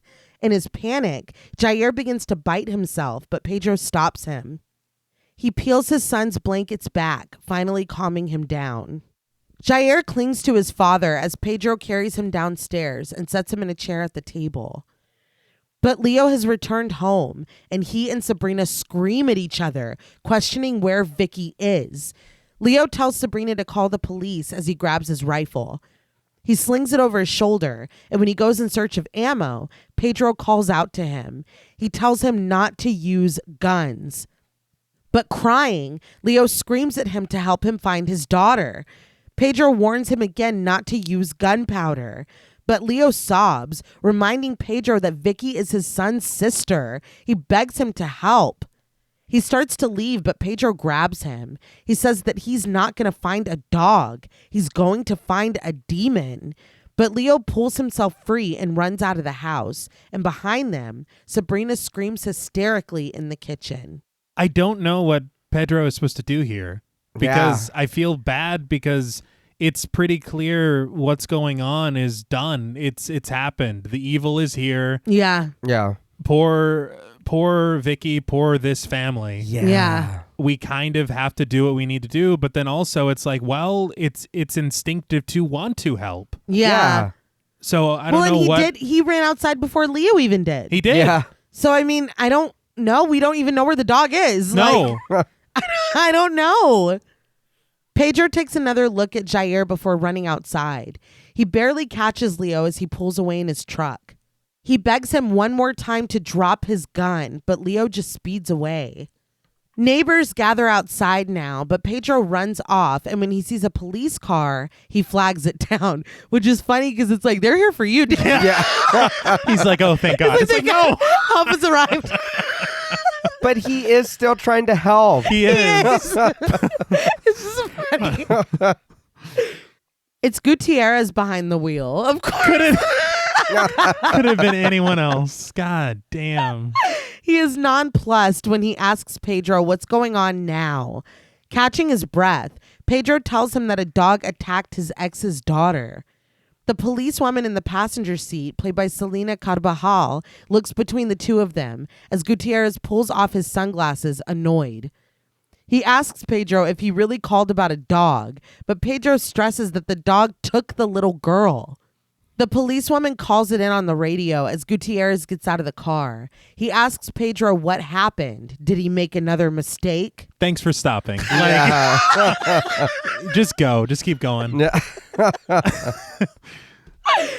He reminds Pedro that he can't be here. He's not supposed to get close to Sabrina.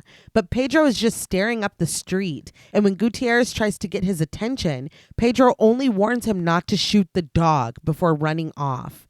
But he doesn't make it far before the echo of a gunshot stops him in his tracks. He sees them then. The dog is motionless on the ground, and Leo stands over it with his gun still raised. The score dips down as Pedro turns, defeated. He turns and runs away as Leo shoots again. He runs back to Sabrina's house where she stands in her driveway, surrounded by neighbors. She's on her knees, holding on to Vicky and sobbing that she's okay. I will say it is growing a bit frustrating how this has been going on for a long time, seemingly. Mm-hmm. And yet everyone just throws the rule out the window regarding these firearms. Yeah. I remember on Shaun of the Dead, it was like by the afternoon, they're like, remove the head and destroy Destroy the brain. But here... I think it's that detachment that this doesn't happen here. That's not something we have to worry about. It's just, it's maybe like a privilege. Ignorance through their privilege. Okay. But it was the same this thing doesn't with happen here. It was the same thing with Ruiz, and you're carrying a clearly rotten man. No, yeah, he was. But he's like, no, I'm going to shoot this goat. Yeah. It's just frustrating. But the evil is lurking, T. It's the influence. Yeah, so I've heard. It makes you make bad decisions. Constantly. And that is a recurring theme in this film. Sabrina asks where Leo is and tells them to tell Leo that Vicky is okay. Pedro stares at this as Santina runs to him and hugs him, singing that Vicky is back. Sabrina continues to hold her daughter, checking her face and repeating that she's fine.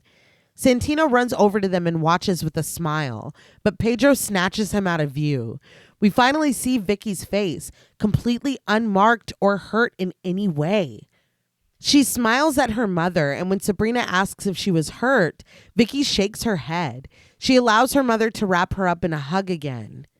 Sabrina dissolves into sobs, begging the neighbors to tell Leo that Vicky is fine. But Pedro is back in the house with his sons. He asks Jair where his mother keeps the keys to the car. He doesn't answer, and when he asks Santino instead, Santino doesn't know either. Pedro just tells him to get his brother's bag, but Santino says that Jair doesn't have a bag. He just has a drawing that he's holding in his hand. I'd be like, let me see that truck. Yeah. And once we do, Yeah. Pedro offers that he will take them for apple ice cream. The three of them can get apple ice cream if they can just get the keys to the gray car in the garage. Silently, Jair takes his father's hand and guides it to a small shelf containing the keys to Sabrina's car. Outside, Vicky pulls from the hug to whisper in her mother's ear, "Dad will kill you." Sabrina asks what she's saying, and Vicky tells her out loud and with a smile, "Dad will come home in the car," and boom!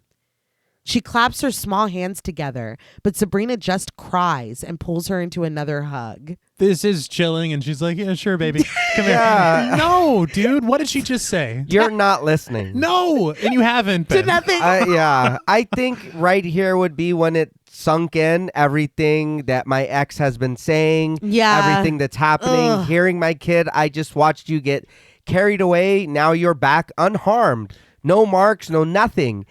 Again, what did you just say? Oh, no. Yeah. I have a question about that because I know they said that the evil can kind of mess with the dead. Right. But why are there no marks? Why is there not even any dirt on her pajamas? I don't know. Yeah. I don't understand this at all. Me neither. Because he was flinging her around. Yeah. Yeah. And especially with something that we see later.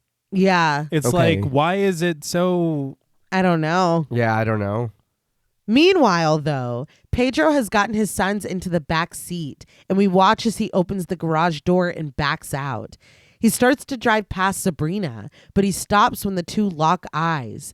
He starts forward again, but he has to slam on the brakes when Leo's truck speeds toward them. Just as promised, Leo swerves and slams right into Sabrina, pinning her between the truck and the house. Jair stares out of the window, but Santino, who is sitting on the floor in the back seat, is clueless. He asks what happened. Pedro is frantic when the car stalls, but he's able to start it up and speed away. Santino climbs up into the seat and looks out the back window, but he's unable to see what happened to his mother. In the truck, Leo peels his bloody face away from the deployed airbag. A man pulls the door open and asks if he's okay. He tells bystanders to call an ambulance because Leo is hurt, but something catches Leo's eye. Vicky, unhurt, unfazed, and having the time of her life, bounces up and down, dancing in the driveway. Leo stares confused as an uneasy score whines. If I had predicted something as outlandish as that, I would probably be celebrating as well when it came to pass. But She's like, oh shit, I was dude. right. I told you 30 seconds ago. But it's pretty eerie. Yeah. Yes! Imagine seeing that. Yeah. And That- we're vacating the scene. We don't know what happens after this. Yeah. Yeah. Oh, no, not at Yeah. all. So this was a lot, Robin. Oh, yeah. This 15-minute segment is, I know I've already said roller coaster. We'll say car crash. No pun intended. Yeah. Yeah. It was unbelievable. The gasp that came out of me the first time I saw this, Yeah. It's very abrupt. Yeah. so unexpected. And Rugna said that the idea, he said that he has very dark humor and he'll just be like, what would happen if Wow. blank, blank, blank happened right now? And he said that this idea kind of stemmed from that, where you're like, what happened if that dog just bit that kid? Like something like that. He said that he wants to make it very clear that in his movies, anything can happen and no one is safe. I feel that in all the movies of his that I've seen. Yes. I did want to talk about this dog a little bit, though, Okay. because Rugna said he absolutely hated working with this dog. But the trainers told him this dog would be lazy, difficult to train. He was not going to listen. And they were absolutely right. They suggested that he go with an entirely different breed. And they're giving him options of dogs that are just easier to work with. And when they suggested a Rottweiler, he doubled down that it needed to be this dog. Because he was like, this dog just looks like a family's dog. Yeah. He said he wanted to punch the audience in the face. And the minute that Pedro showed up to this house and a Rottweiler is there, Yeah. you know something is going to happen with that dog. That's true. I think the dog looked like he had a chip on his shoulder to begin with. Personally, I think the dog just didn't like Pedro. that's true. It's always like the vibes are off. But just the idea of this dog, of him being frustrated and this dog being lazy when he's trying to direct him is really funny to me. But we cut to Pedro driving down the street where Jimmy waits in a fresh set of clothes. Pedro stops the car and Jimmy walks over to the window with their mother, Sarah, played by Paula Rubinstein. Sarah sees the boys in the back seat and is thrilled, expressing her excitement that they let Pedro have the kids. What a nice surprise. I was like, oh. Yeah. It's like, I have the kids. Yeah. I don't know about let. But with his voice lowered, Jimmy asks his brother what happened. Flatly, Pedro admits that he doesn't know, and when Jimmy asks about Sabrina, he only repeats himself, unable to meet Jimmy's gaze. Sarah has made her way to the window, still gushing about the kids, but wondering, don't they have school? Isn't this Sabrina's car? What was their agreement? Pedro just asks if she talked to Jimmy, and Jimmy has to confess that he didn't tell her. Come on, man.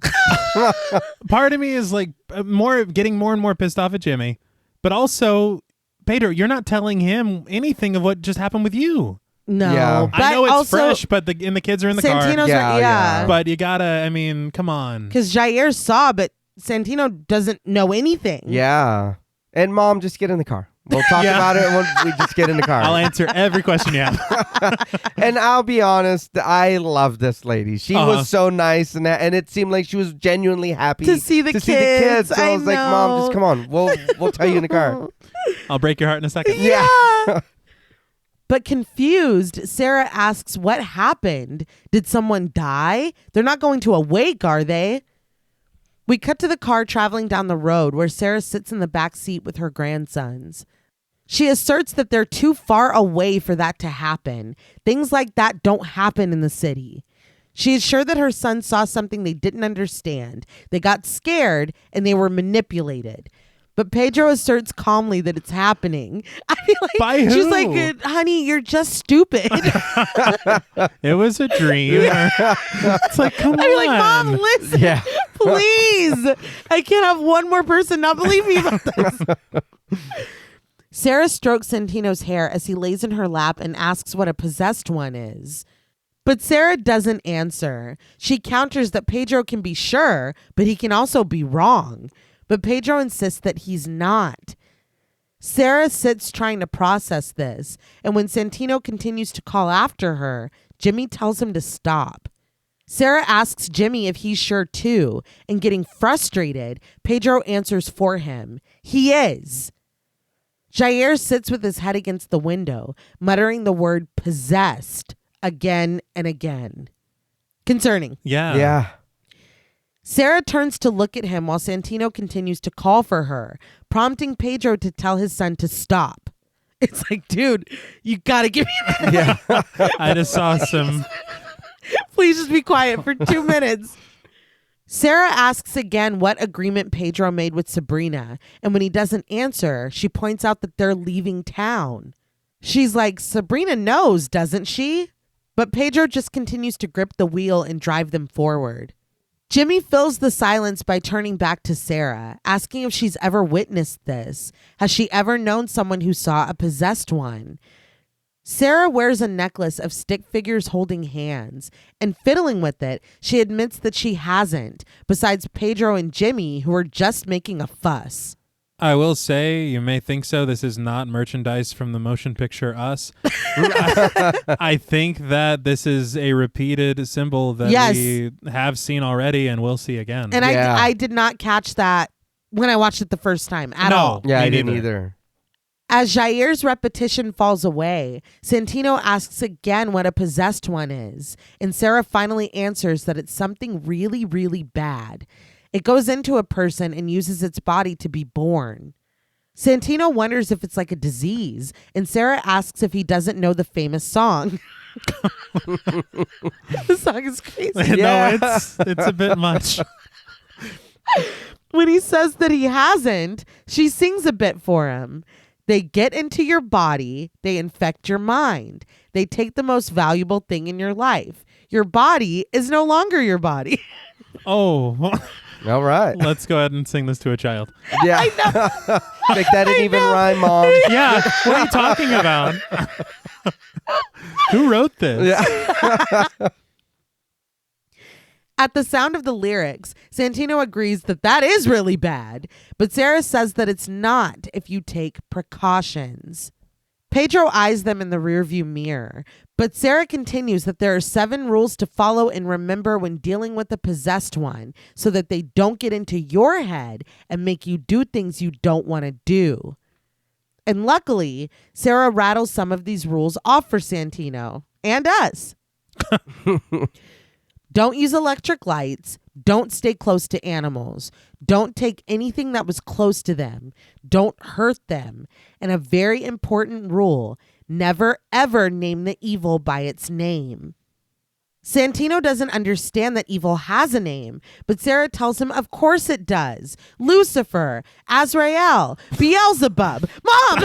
Yeah, dude. Don't name the names. No.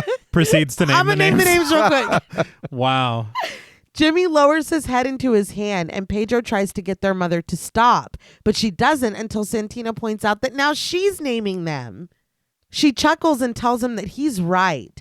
She goes back to the rules. Another very important one. Don't shoot them with firearms. Pedro has had enough and abruptly barks at his mother to stop, but Santino wants to know what else. Looking up at Pedro's eyes in the rearview mirror, Sarah says that that's all of them, but Santino reminds her that there's one more rule left. Sarah feigns ignorance that she didn't tell him all 7, and Jimmy proposes that that should be a rule too. Don't forget the rules. Jair begins to speak again in a low tone as he stares out of the window at the passing scenery, but now he says something different. Azrael. God damn it, Mom! Yeah. Why would you do that? Because she's even laughing. She's like, oh, no, I've done it. It's like, yeah, you did. Dude. I think, again, it's just this. It's not going to happen to us. We're fine. Yeah, but she's spitting off all these facts, the rules, this and that. If you know all of this, why aren't you believing us? Or why aren't you taking this even just a tiny bit serious? Yeah. Even if you haven't encountered this before, we don't seem like we're chill. No. We're your kids. We're scared. We're like, something's wrong. You sang a song, Mom. Yeah. So from this, I'm also trying to understand like the difference between a rotten, a possessed, a person who is just touched by evil or influenced by evil. Is it all like varying degrees, like with what happened to Leo versus what happened to Uriel? Yeah. If it stays in Leo, will it become what happened to Uriel? I think, I don't know. Yeah. Because I'm trying to get like a grasp on this thing. Yeah, I don't know. But it is definitely varying degrees, and some people aren't affected by it at all. Yeah. Or Right. not as severely.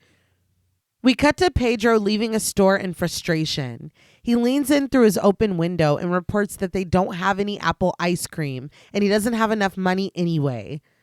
So apple ice cream is very real. It sounds fucking delicious. Yeah. Mhm. I haven't stopped thinking about it since I first watched this movie. But Rugna said that he loves it, that it is so delicious. But if you go to 10 ice cream shops in Argentina, 2 might have it. Mm. Wow. Yeah, but he said that it deserves to be famous because it is absolutely amazing. But he asks his mom if she has any money, and although she says she doesn't, he prompts her to check her purse. She does, complaining that she knows she doesn't have any because he never told her to bring any. She thought he was paying. Pedro sinks down into a squat in his defeat, and Santino takes this opportunity to tell his father that he wants to go home now. Pedro ignores this and realizes that they need to find more money. Jair is growing increasingly agitated in the back seat, and when Santino calls out for Pedro again, he, again, doesn't answer. Looking at Jimmy, he questions how they're going to eat. Santino asserts loudly that he wants to go home, but Jimmy asks Pedro, what about Jair? Jair is growing louder still as Pedro rises to his feet and yells, lamenting his need for a fucking apple ice cream. Sarah proposes that they just go back to town and buy the ice cream. How long could it take? I'm like, oh my God. You've not listened to a word I've said. Pedro gets back into the car, slamming the door and telling his mother calmly at first, then quickly losing his cool. They can't go back. Jair clutches an unwanted red popsicle that melts onto his hand, and save for him, the car goes quiet when his cell phone begins to ring. Pedro asks his brother why he brought the phone. They were supposed to leave everything, but Jimmy didn't bring the phone.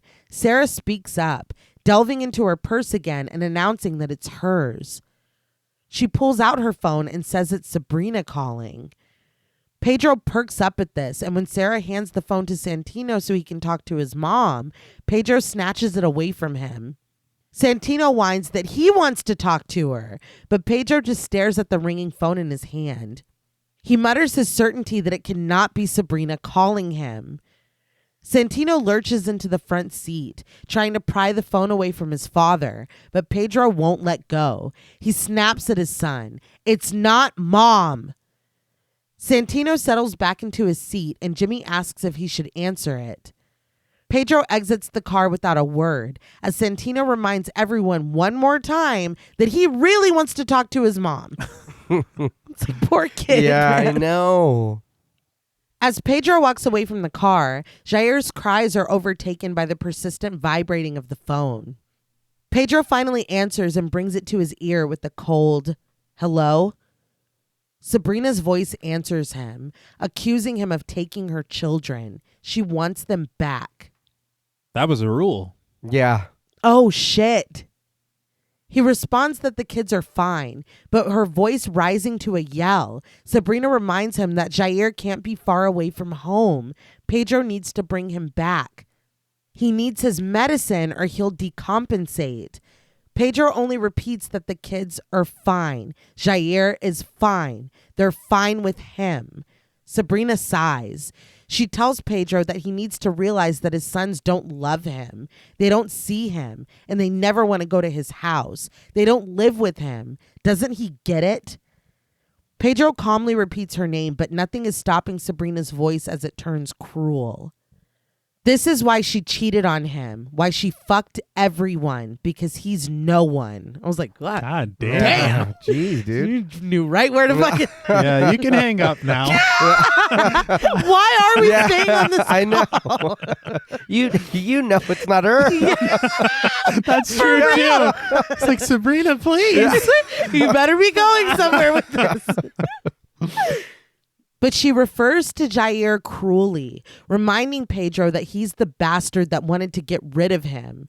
She says that he's a murderer and everyone knows it. She knows just what he is.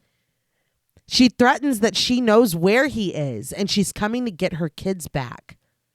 Jimmy gets out of the car and walks over to his brother, who stands in a stunned silence with the phone pressed to his ear. Sabrina warns that Pedro doesn't know what she's capable of. But keeping his voice level, Pedro responds, "Sabrina, I saw you die."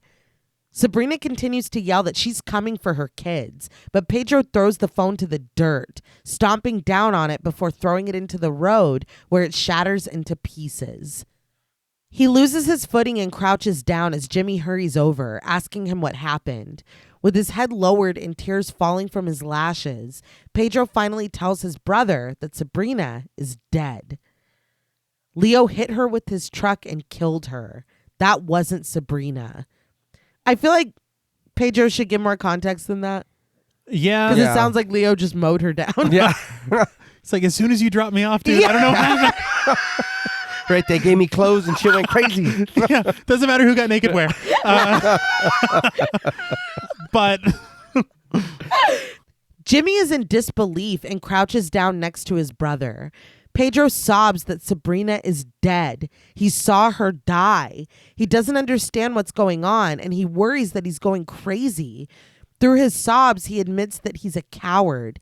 He can't even handle his life, and he's not sure that this is the right choice. He brought that evil to Sabrina and almost got everyone killed. He tells Jimmy that they should have just left as soon as they knew what was happening. Smacking himself on the sides of his head, he realizes that he never should have come back to this town. Jimmy stops his brother's violence and holds him, telling him not to say that. He asserts that he's proud of Pedro. He tells him to come on because the kids are watching and they're going to get scared. His sobbing subsided. Pedro tells Jimmy dourly that he didn't see what he saw. Jimmy pulls Pedro into a hug and thinks for a moment. He suggests that he may know someone who can help. She lives halfway to the city. Pedro asks what Jimmy will say, and Jimmy admits that he's not sure, but he thinks this mystery woman lived something similar to this, and she can lend them money. Glancing back at the car, Pedro says that Jair isn't going to stop until he gets his apple ice cream that he promised him. Jimmy tells his brother again to pull himself together and get up. Their mother is going to be upset. Again, it took this to get this out of Jimmy. You've known since you saw it outside of that house. Where you've seen it before. Yeah. Yeah. If you're like, yeah, I know somebody. Jimmy. I enjoyed this as far as like brothers go. Yes. Because he did come and comfort his brother. And it's like, dude, he's having a rough fucking... I mean, everybody is. But he's... maybe a little more. A little bit more. We join them again. Sabrina's car parked in the yard of a nice house. Santino tosses a toy into the air and catches it in the grass, while Jimmy walks to the car with Mirtha, played by Silvina Sabater. He brings her to the driver's side window, where Pedro still sits with the grip on the wheel. Jimmy makes the introduction and Pedro respectfully asks how she is, but Mirtha gets down to business. She tells Pedro that she doesn't have any electricity, but they're all welcome to stay for as long as they want. Pedro rejects this, insisting on going to the city, but he thanks her for her offer. With a curt nod, Mirtha turns and walks back toward her house. Jimmy asks his brother if he's sure they'll be better off in the city, but Pedro just wants to know if Mirtha will give them money. I'm like, I really don't understand this insistence to get to the city. No. Like maybe if your kids were in the city. Yeah. But you have your kids. And she's like, you can literally stay here for as long as you want. And I don't have electricity and we're not supposed to be around electricity. Mm-hmm. Yeah. So And I'd imagine a city, it's going to be a little more difficult to follow those rules. Yeah. But then he's like, she has money though, right? Yeah. Is that all that he really came here for? Well, Jimmy said. Yeah. I know he did, but we're not going to try to understand the other thing that Jimmy said about her living through this and having knowledge. Yeah, we should ask about that as well. Yeah. He's just like, money, please. Yeah. He's like, I am hungry and we need gas, but also the other thing. And apple ice cream. Yes. That's right. Jimmy confirms that she will give them money, but insists that they need to stop for a while because they're all exhausted. From the back seat, Sarah adds that Jair needs to be changed. Jimmy reminds Pedro that Mirtha told them it's not a problem. It's actually better for her because she's all alone. But Pedro asserts stubbornly that they can't. The plan is to go to the city and they can't change the plan. Pedro saying that you can't change the plan to me is ridiculous. It reminded me of when Graham Hess on Signs was like, well, my vote counts as 2. It's like, you can't do that. Why can't we change the plan? That I was too. It's like, we need to adapt. Yes. We don't Yeah. know what's happening. Well, because our plan, where has our plan gotten us so far? Yeah. Things are changing by the second for the worse. Yeah. He tells Jimmy to tell Mirtha that they'll give her the money back because they're good people. Jimmy hesitates for a moment before breaking the news that that's the problem. The money is in the bank and they can't get to it until Monday. These like real life complications being in the midst of this is hilarious to me. But it's what would happen. And doesn't that remind you of something else? COVID. Yeah. Where it's like, Okay. you guys are just expected to do everything you've been doing. Yeah. Meanwhile, but also this. Yeah. Pedro lowers his head. Jimmy proposes that they can just meet Mirtha at the bank, but with a little shove from the back seat. Sarah repeats that Jair needs to be changed. Santino appears in front of Jimmy in the window and slaps his little hand down on the car, reporting to his father that Jair pooped. In Mirtha's house, Jimmy fills a bucket with water while she stands in the window and smokes reflectively. Mirtha looks out at Pedro, who brings a bucket and a towel to the car for Jair. She reports without emotion that Jair looks possessed, but Jimmy assures her that he's not. He asks if she ever saw a real possessed one, and she turns to him. She wants to know why he asked. Jimmy reminds her that she told him she was close to one when she lived in the city. Mirta asks, "Did I?" Jimmy allows that it was a long time ago, but she told him that she got used to living among them. Mirta turns back to the window and shakes her head, admitting that she doesn't know why she said that. But with a grin, Jimmy boasts that he's good at getting secrets out of people. I was like, what is that? Yeah. What's happening here? Yeah, I want to know the story. What Yeah. the hell? Mirta does not return the smile. She wants to know why they're there. Jimmy reveals that they think they saw a real possessed one. Mirta just wants to know where. Was it in town? Jimmy says that it was, and Mirta surmises that they got scared. Jimmy says that it would seem so. But her calm's still intact. She informs Jimmy that if they really saw a possessed one, they wouldn't think that they did. They would have no doubt about it. Jimmy can only say that they don't know what they saw. Mirta rattles off things. Babies that don't cry. Shadows moving on their own. Animals doing things that they would never do. Shadows moving on their own. Yeah. Jimmy repeats that he doesn't know what they saw. Jimmy, I'm fed up with your shit, dude. Like, you can at least say to her who has all this knowledge, Yeah. you know exactly what you saw. Yeah, really. And then even thinking about it now, that just means that when he seen that shadow, it was already there. Yeah. Yeah, for sure. He says that maybe it was all Pedro's imagination, but maybe it wasn't. He admits that maybe it's all real and he just can't understand it. Mirta looks out at Pedro, wringing the towel into the bucket, and asks with no emotion if he's the brother that plugged the heater outtake. Jimmy looks from Mirta to his brother before walking away, explaining that that was just a lie that Sabrina told to keep their children. Pedro has suffered a lot. Mirta calmly lights another cigarette as Jimmy takes up the bucket and starts out of the house, adding that people in town are bored and they like to talk shit because it's free. Hearing this and recalling Sabrina's reaction, I don't think it was bullshit. Okay. Even Jimmy right here, I don't think that Jimmy thinks it's bullshit either. Yeah. It seemed very strangely defensive. Very defensive. If it's not true, it's like, no, that's bullshit. You know, this is what he like, and left. Yeah. He got pissed off. That night, Jair sits still with his head against the window, moaning rhythmically. Sarah sits next to him, stroking his hair and coaxing him lovingly to sleep. Pedro leans against the house, smoking a cigarette in eyesight of the car. When Jimmy joins him, setting down the firewood he's hauling in a blanket, Pedro reports that Jair won't sleep. Jimmy asks if he's really going to stay up another night, and Pedro admits that he would prefer that their mother put Santino to bed and he stay with Jair, but Jair won't leave the car.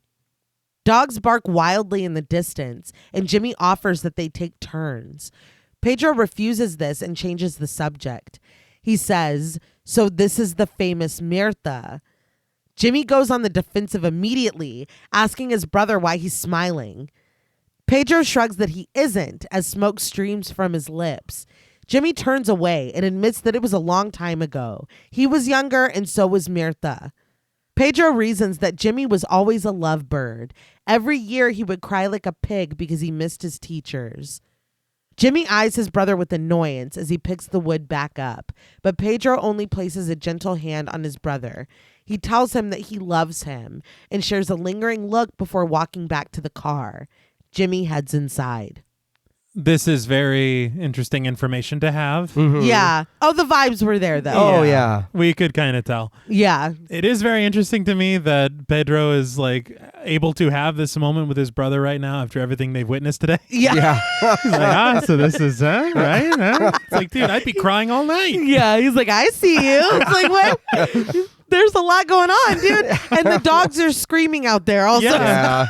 That's true. Well, we need a break. We know. It's like a little lovebird. It's like, dude, It's a here. lot going on. It's lurking here.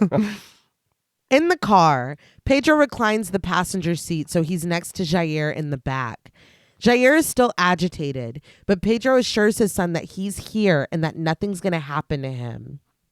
As Jair begins to quiet, Pedro finds that folded drawing in the back seat. He unfurls it, revealing a drawing of 5 people holding hands in the setting sun. The person standing at the center is drawn in red. Pedro folds it back and sets it down before making himself comfortable, and Jair's breathing slows as he calms.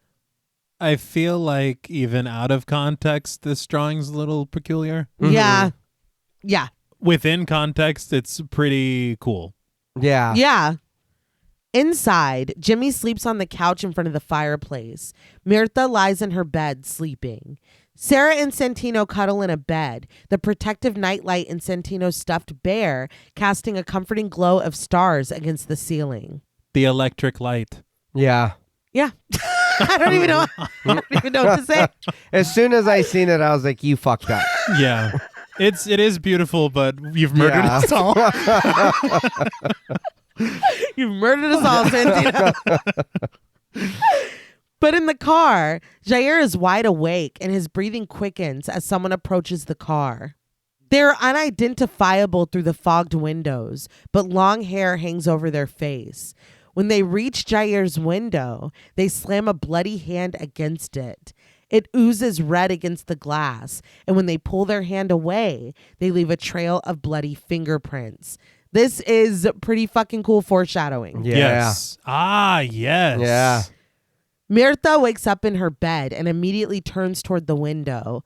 But meanwhile, Sarah wakes up alone in the bed, and in the haze of her sleep, she sees someone standing by the window. Recognizing the figure, she asks Sabrina if it's her, and she finally comes into focus. She stands in a robe, her dark hair hiding her face as she cradles a sleeping Santino. Her grandson's serene and sleeping face over her shoulder. Sarah says that she's so happy Sabrina is here, but she admits she's a bit drugged because she took her sleeping pills. Her half-lidded eyes close as she lowers her head back onto the pillow. I'm sorry. I guess she really doesn't fucking believe any of this is going on because take a sleeping pill right now. Yeah, honestly. And I mean, when you think about it, even, no questions of how, I understand she said she took some sleeping pills, but how and why is Sabrina here? How does she know any of this? Like, Sarah is checked out. Well, I guess Pedro took that call. Nobody knows what was there, and then he threw the phone down. That's not good. It didn't end well. And then he broke your phone. That was her phone. Yeah, that's true too. Yeah. So I don't know. But Sabrina turns to the window, finally revealing the bloody mess of her face. She says quietly that she came for her children because they need her. She pats Santino's back soothingly as she rocks back and forth on her feet, and we get a better look at the ruined half of her face, the skin sagging and falling away from her skull, her black eyes swollen shut, the blood marring her features. She clutches Santino, staining his yellow t-shirt, and she continues that she's taking her children to a place where no one can harm them. Sarah raises her head and looks over at Sabrina with bleary eyes. Santino holds his mother closer and complains with his eyes closed that he's cold. I could be reaching. But did this remind you of that part of the Verdilock segment in Black Sabbath? Oh, with the little boy? Yeah. Oh, okay. Yeah. Because there is some overlap. You got someone undead or returning from the dead. For a loved one. Yeah. I don't know why I thought of The Sixth Sense. Okay. Yeah. I was like, oh, yeah. Remember when he covers her? And I was Yes. like, oh, all right. But no, that makes more sense. I mean, both of them, Yeah. that's brought to mind. Yeah. In the car, Jimmy wakes Pedro and alerts him that there's something going on. Pedro quickly gets up and the brothers sprint back to the house. I feel like something's going on is really underselling what's happening here. Because Sarah waits next to the open door and grabs onto Pedro when he runs inside. She admits that she doesn't know what she saw. She thought it was Sabrina, but it wasn't Sabrina. She covers her face as Pedro implores her gently to calm down. Sarah points an accusing finger to the second floor and tells Pedro that there's someone with Santino. Ooh. That's not good. No. Pedro immediately turns and makes his way upstairs in a steady pace, while Jimmy stays behind to try to calm their mother. Sarah tells Jimmy that she came down to get him because she's afraid and she didn't know what to do. She continues to ramble and repeat herself as Jimmy tries to console her. I feel like even if my brother or whatever came and he's like, hey, something's wrong, we need to go inside. Mm-hmm. Even the lack of that, seeing my mom that way, Yeah. I'd be like, when I get up there, this is going to be bad. Oh, yeah. I also feel like if it's my sibling's kid, this is my nephew, Right. I'm probably running upstairs Oh, for instead of being sure. like, take it up. No, like, It's you know what I well, mean? It's not my kid. Yeah. I feel like instinctually you would, if your mom's like, there's somebody up there with that kid. Yeah. Oh, no, yeah. Your instinct is to run and save the kid, and I'd be like, dude, your dad should probably take care of this. Yeah. I got enough going on. This is above my pay grade. I'm uncle. This is really a dad job. I did want to say as well, this is where my confusion was kind of sparked as far as Vicky completely returning without any wounds. Yeah. But Sabrina is a ghoul. Yeah. And it's like, wouldn't it behoove you to not be a ghoul right now? It would. I think that there are different roles with kids. There just has to be. But that does raise a good question. I can see that as well, because it is weird, because we were talking about how her clothes weren't dirty, nothing. So it is a bit of a question why the adults can't do what the kids are doing when it comes to this evil. Yeah. Because the reveal itself is great. Yes. In the light and everything. You know, it could have worked as well, but I mean, if it's against the rules, it seems to be anyway. But if there was like a wound, because where that dog was, it was the back. Yeah. Yeah. So maybe on the back of her head, like she appears completely fine, but then the camera arcs around. But there'd be a little bit of repetitive actions there with her too. Though, Oh, huh? then yeah. So I guess True. not. But and also, I don't know that Vicky was dead. Like, Oh, I am sure she was well, dead. we don't know. There Sabrina was- died for sure. Yeah. Yeah, but Vicky just got shaken around a little bit. Vicky, but dude, I don't know. we're watching two different movies. That dog was angry. Yeah, that was No, bad. it was horrible. It was horrific. Yeah. Pedro pushes the bedroom door open and reveals Sabrina standing there, silhouetted against the open balcony door, holding on to their youngest son, her gentle fingers caressing his hair. She stares back at him, half of her face still destroyed, and she tells him that she came for her children because they need her. She's taking them to a place where no one can harm them. She turns her back to Pedro, and when we see Santino's face, the little boy finally opens his eyes. He sleepily calls out for his father, but Pedro doesn't respond. And without hesitation, Sabrina walks swiftly through the balcony doors, steps out onto the ledge, and ignoring Pedro's protests, she jumps. That was a shocking visual as well. Yeah. A matter of it being a balcony and just jumping off of it. Yeah. I thought, honestly, that right there was going to be the end of that. Okay. They're just gone. Yeah. Yeah. Pedro races downstairs, pushing past Jimmy and yelling that Sabrina jumped with Santino. He sprints around the side of the house where Sabrina would have landed, but she's gone. Jimmy follows him, looking frantically as Pedro screams out for his son. But suddenly, he thinks of Jair, and we follow him shakily as he runs to the car.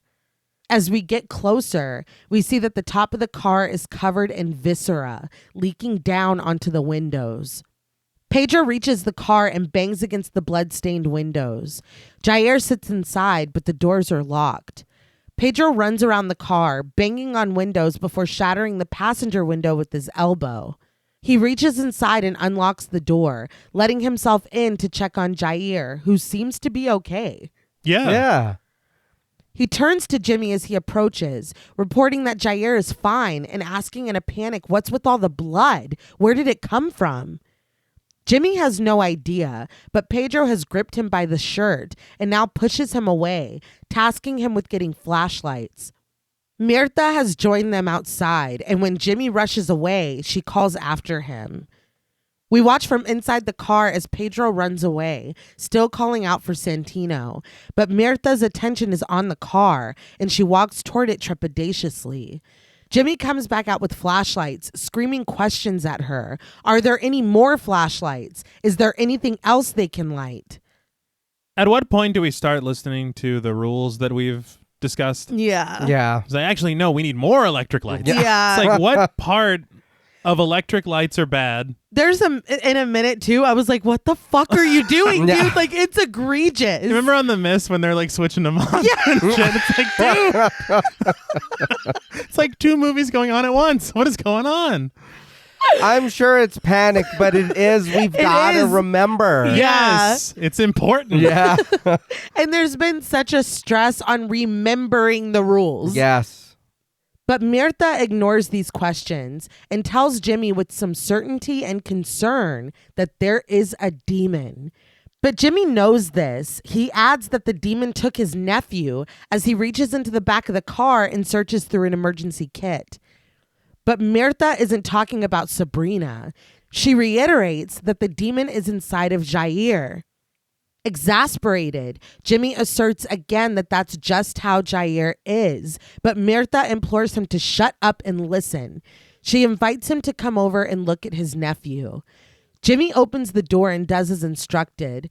Mirtha tells him to look at Jair's feet and his hands. The demon got into his head and got trapped, and she's seen this in people with autism before. The demons invade their bodies but can't figure out their minds. Jimmy stares in horror at Jair's hands, twisted and contorted unnaturally. Mirtha explains that they can stay like that for a long time without untying the knot, but then they do possess them. She asks him if he understands. Jair can be possessed. Jimmy stands, breathing heavily as he takes this all in, but his attention snaps elsewhere when Pedro yells for him from afar. He implores that he needs him and the flashlight. Mirtha tells Jimmy to go get Pedro because they need to get inside, but Jimmy argues that he can't leave Jair alone. It took Santino and it could be near, but Mirtha says that it is near. It's everywhere. She implores him to listen as she slowly walks back toward her house. They have no idea what they're dealing with. So is this from when Sarah was listing the names of the demons? I believe so, yes. Because she was going through it and he latched onto one. Yes. Because she said speaking, that's one of the rules is you don't speak the name. Yeah. Yeah. So if these rules are to keep us from being affected You broke. by this Yeah. demon, yeah. And I feel like I'm really scared for Jair right now. Yeah. Yeah. And nobody No. treats this with the gravity that it needs. I understand moving forward that they probably did not tell Pedro, but even Jimmy, Yeah. Yeah. like you saw that. And this is a woman that you trust enough to have brought everybody here. Mm-hmm. So I'm just like, he's just like, look, dude, like, we got to find Santino. Yeah. It's like, no, let's, I mean, yes, you do. But this is pressing. Also this. Yeah. That, you know what? I didn't even think about that, but you're right. He couldn't have told him about Jair. He couldn't have Yeah. said anything. He just like, no, we got to go. Yeah, because in a minute we're kind of grouping and strategizing and figuring out what we need to do. And Jair is not factored in at all. Yeah. Could have at least told Sarah because they're leaving. Yeah. Yeah. That would have been. But they're like, we'll be back. And that's it. That's all they do. Inside her home, Mirtha opens up a wooden chest filled with strange instruments like the one Jimmy and Pedro found in the woods, the cleaner's supplies. Again, why didn't you share with the rest of the class? Yeah. Mirtha's voiceover explains that it's just like the song says. That song. Who wrote this? Yeah. They're in the know, man. Everybody knows it. If you're afraid of falling into a hole, it will put a hole under you. So this is what I'm kind of maybe thinking about Vicky, because it feels like it feeds off of fear. And I think that's explicitly stated soon. Mm-hmm. Okay. And so maybe like if you're afraid of holes, it puts a hole underneath you. is that hole actually there, or is it there because you believe it's there and you're afraid of it? Was Vicky really viciously attacked by that dog? Or are you afraid that would happen to your daughter and that fear made you think that it happened? I think that would only work if it only affected the one who was afraid of it. Yeah. Well, everyone's afraid their kid's going to be viciously attacked by a dog. But where are you living, man? But we watched them run outside and chase the dog when it All had of Vicky. them. Yeah. Yeah. Even Pedro went out there and he was like, fuck, like he's seen it. I'm really trying to solve the mystery. I know. And it's admirable, man. It really is. Rugna, I'm writing for you, dude. But Mirta stands in her dining room talking to Jimmy now, and she continues that there are people like them whose thoughts it can't control, but it can manipulate them because it's here. She taps her head. She continues calmly as she screws the pieces of the instrument together, that she knows it's here and it got information. When Pedro comes into the room, she finally tells us the 7th rule. Don't be afraid of dying. Pedro peers out of the window and Mirta imparts her wisdom onto him. Sabrina would never have come here if Pedro hadn't been afraid she would take the kids. She tells him that he can't go get Santino and he needs to understand that his fear of losing his son helps the demon. Evil knows more about your fears than you do. That's a great line. Yeah. Jimmy volunteers to get Santino then, and he promises his brother that he will get him back. But still pressed against the window, Pedro insists that he's going too. It's like, Pedro, please, listen. For what? He's like, I'm so fucking scared right now. It's like, dude, you're not listening at all. No, it's like we're all scared. Not at all. Specifically for the well-being of my son. Yeah. You're too scared, so I'll go for you. Then I'm going to. Yeah. God damn it. Please. Pedro guesses that she must be near town, but Mirta says no. They need to go find the rotten. They must kill the man to stop the beast from being born. But Jimmy doesn't understand. The rotten must be dead already, or else none of this would be happening. But Mirta counters that he's wrong. This is what they call the birthing process. For now, it has only freed its essence. They have to kill it, to abort it before it's born, and they need to do it as soon as possible. But Jimmy realizes that they know where he is, at General Piran. Mirta points out that that's far from town. She asks how they know this, and Pedro has to confess that they moved him there. She reacts with disappointment and disgust. They moved a rotten, even knowing that he was possessed. She tells them, you idiots. And Yeah. Yeah. I don't know if I can help you anymore. Yeah. There has to be a line somewhere. Oh my good Lord. This interaction, this whole conversation, I'd be like, I think I might be done, you guys. Yeah. But she has the instruments and she has the knowledge. True. And even if these brothers are fucking idiots, 90% of this movie, that thing's gonna get born. Yeah. Work around them to get what Exactly. you need to get done. Exactly. Right. And I knew they fucked up there. Yeah. I was like, oh, you dumbasses. Well, when they're dragging it across, like, Yeah. I feel like this might be a really bad idea. Yeah. Dude, and then when they lose it and then their only response is like, well, let's go home. Yeah. I guess it's far enough. It's crazy. I guess that's how it was meant to be, guys. Yeah. Let's go back. We cut to them outside. As Pedro loads the back of Mirtha's truck, she calls Jimmy over. She points out that the lights in town are off. They've activated the protocol and cut the power. She muses, who knows what's going on, but it's too dangerous to go back.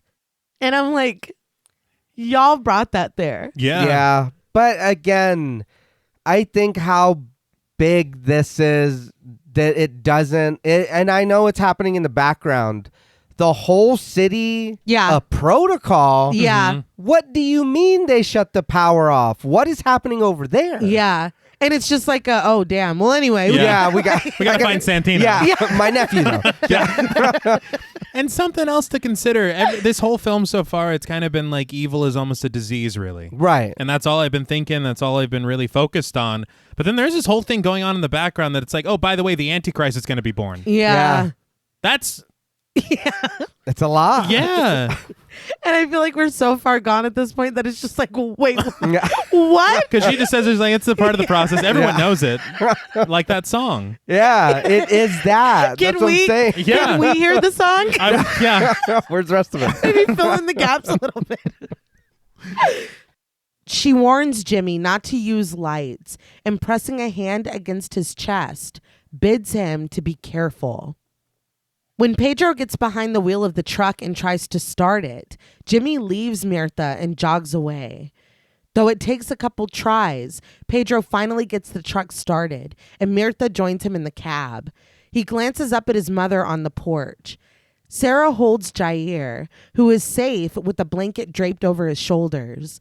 As Pedro pulls away from the house, so does Jimmy in Sabrina's blood-crusted car. As his taillights grow smaller, Pedro turns on the lights of the truck. Beacons cutting through the thick darkness. Now there are lights mounted on the top of the truck Yeah. and the headlights of the truck. I was like, what are we doing? Just breaking the rules. That's what we're doing. Mirtha speaks up in a voiceover, telling Pedro that her husband was a shepherd and they had a church. She admits that they were frauds. The first possessed one in Buenos Aires came to their church, and at first she thought it was an actor they had hired until he puked all over them. He was puking up his family that he had eaten the night before. She shares that God is dead, and the time of churches ended quickly. Then the monks appeared, the cobras, who taught them how to kill them before they were born. So that's what they did for 12 years. Sitting next to Pedro, she continues that they took responsibility for the damage they did to Faith. This has been going on for 12 years? Yeah. Since she's been involved. So potentially longer. Yeah. Can you imagine thinking that this dude is somebody that you hired to scam people, and then he's like, "Bleh!" Like that must have been a fucking crazy day, Hey, dude. dial it back, dude. Yeah. Jesus Christ. What is that, a finger? Ah! This is an insurance scam. What the fuck? That is wild. Reel it in. Yeah. He's good. Yeah. He went method. Elsewhere, Jimmy travels as dark as he can, only flashing the headlights every once in a while as he drives carefully down the road. He peers through trees on either side of him as he inches forward. But in the truck with its lights constantly flashing, Pedro sits in silence, but Mirtha talks enough for the both of them. She elaborates that the ambushes started happening frequently, and she's not surprised that the cleaner was killed. That's why everything turned secretive. She said that they had to be careful, and they were getting too old. When you're old, you lose your reflexes. And one night, when her husband didn't come back from a cleaning, she left town. She taps on a compass hanging around her neck before fiddling with the instrument she's constructed, a strange clock-like wheel that sits in her lap. She says that you can only escape evil by running away to a place you didn't even know existed and leaving everything behind. So that's what she did. Pedro muses that it's such a coincidence that she would be here in the middle of nowhere, but Mirtha proposes a different notion. What if evil finally found her inside of Jimmy's head? Suddenly I see. What if this is like all for me, though? Yeah, it's like this main character energy is wild. I was thinking the exact same thing. But Rua said the same thing. Yeah. They put it That here is for true. me. Yeah. You came because you wanted my land. Is that part of the possession where you just think that everything is yours? Me. And I will admit, I like getting some background, and they did it very smartly with her telling Pedro and not a conversation with Jimmy. Yes. I think that, honestly, she's probably my favorite character. She's a fucking badass. No, she's great. Yeah. And learning more about her. Yeah. No, she's definitely the best. Yeah. But speaking of Jimmy, he hunches over the wheel of the car with his brow lowered, hidden in the shadows as he drives slowly forward. Mirtha's voice ponders again. What if it infected the town just for me? But back in the truck, this pisses Pedro off. He asks if that were the case, why didn't they take her instead of his son? Mirtha reaches up quietly and switches off the lights on the top of the truck. I'm surprised she let them stay on for that long. Yeah. But she gives him his answer, because you are the one who is afraid. I was like, damn. Damn, lady. You gotta call me out like that. He's like, no, I'm terrified. That tracks. Jimmy continues toggling his light on and off, peering through the windshield at the darkness. But suddenly, his lights find Sabrina, who is walking in the middle of the road, her shuffling bare feet, her filthy robe, a limp body cradled in her arms. Jimmy stares at this as he inches forward slowly, but we see chunks of something falling haphazardly at Sabrina's feet. Jimmy finally passes, and we glide over to the passenger side and watch with him as he turns toward his window. Our view is the perfect level to see that Sabrina is holding a lifeless Santino in her arms. He is unrecognizable and covered in dark blood as Sabrina plunges her hand into the top of his head and pulls out brain, splattering the chunks when she flings her hand. Jimmy's breathing quickens, but he turns forward. Finally, panic gripping him, he stops the car and stares in his rearview mirror while Sabrina catches up to him. She is bathed in the foreboding red of his taillights, technically making When Evil Lurks 2023 a Giallo film.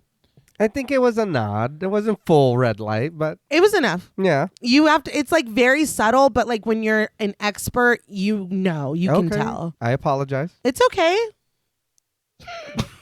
Everyone's still learning except for me, obviously. This is just... Is this hell? Am I... If looks could kill. You'd be lying on the floor. But she approaches, her expression slack and dozing. She sticks her hand into her son's head once again and brings the resulting handful up to her face. There is a loud squelching as Santino's remains are gnashed between her teeth, but she shuffles by, past the car, and a horrified Jimmy stares petrified behind the wheel. These AMC popcorn buckets are getting out of hand. We've finally gone too far. Yeah. It is so funny that you make that joke, because Rugna said that the way he wrote it in the script was that Sabrina is eating Santino's brain like she would eat popcorn. Really? Okay. Yes. Well, she is kind of holding it in one hand and then... Oh, yeah. And he said that everybody that he sent the script to made a note at that part that was horrific and a horrible way to put it. Well, I mean, that is what it looked like, though. Yeah. It is. No. I will say this is something that I've never seen done this way before. No. What's going on here? It is horrific and it's terrible, but this was so effective. Yes. And very, very cool to see. it is a very shocking visual. Yeah. And part of me, I thought, and I was kind of piecing together and toying, with these different ideas. If what happened with Vicky and she returns as is, but is evil clearly, I expected Santino to return and kind of fuck with Pedro a little bit. Yeah, I can see that. Okay. And I was a little surprised that he doesn't, but I will say that it is one of those things that if you take anything away from this film, it's going to be this moment being one of them. Yeah. For sure. It's a lot. And I love the way that it's shot, how we see her from behind, then we see her from the side, then we're watching her approach. Mm-hmm. And it is so chilling. Yeah. Well, not only that, she's right next to Jimmy. Yes. Yeah. And doesn't give a shit. No. Just continues. This is what I'm supposed to do. I fulfilled what I was supposed to do. Now this is my punishment. I have to eat my kid. I don't like, know. I don't know, but it is very chilling because there is no her paying attention to Jimmy being there. It's just, this is what I'm stuck doing now. There is something, and I know it's not a direct parallel in story, I do know that, but something about this woman being dead, coming after her children, crying for her children, Oh. much was giving La Llorona to me. Okay. And this, the whole thing is it was a lot. I think there sometimes comes a point in like really shocking material like this where almost all you can do is just kind of guffaw or like laugh Yes. a little bit because you're like, I can't even believe they're going this far. Yeah. Yeah. I can't even believe I'm seeing this right now. And Yeah. in one of the interviews, an interviewer said that about the scene with Vicky and the dog, Yeah. that he busted out laughing. And he's like, it wasn't funny. He was like, I just was in such shock. Well, we don't see a lot, but from what we see, what happened to Vicky, that's fucking. We don't need to see anymore. No. We know what's happening. Yeah, and Rugna was like, I love that. He was like, I love that reaction, that you're just like, what am I even looking at right now? But overcome with sudden emotion, Jimmy throws the car into drive and speeds forward, crashing into Sabrina. We watch from the front of the car as the undead woman falls back against her own windshield, shattering it when she's struck. Her body writhes as Jimmy picks up speed and drives them directly into a tree. The hood is crunched and the destroyed car hisses. Rugna had said in an interview that first crash with Leo, when he hit Sabrina, he hated it because it was so complicated to arrange, but he loves how it looked because they actually drove a car into a tree. Oh. I was like, well, I guess that's easier.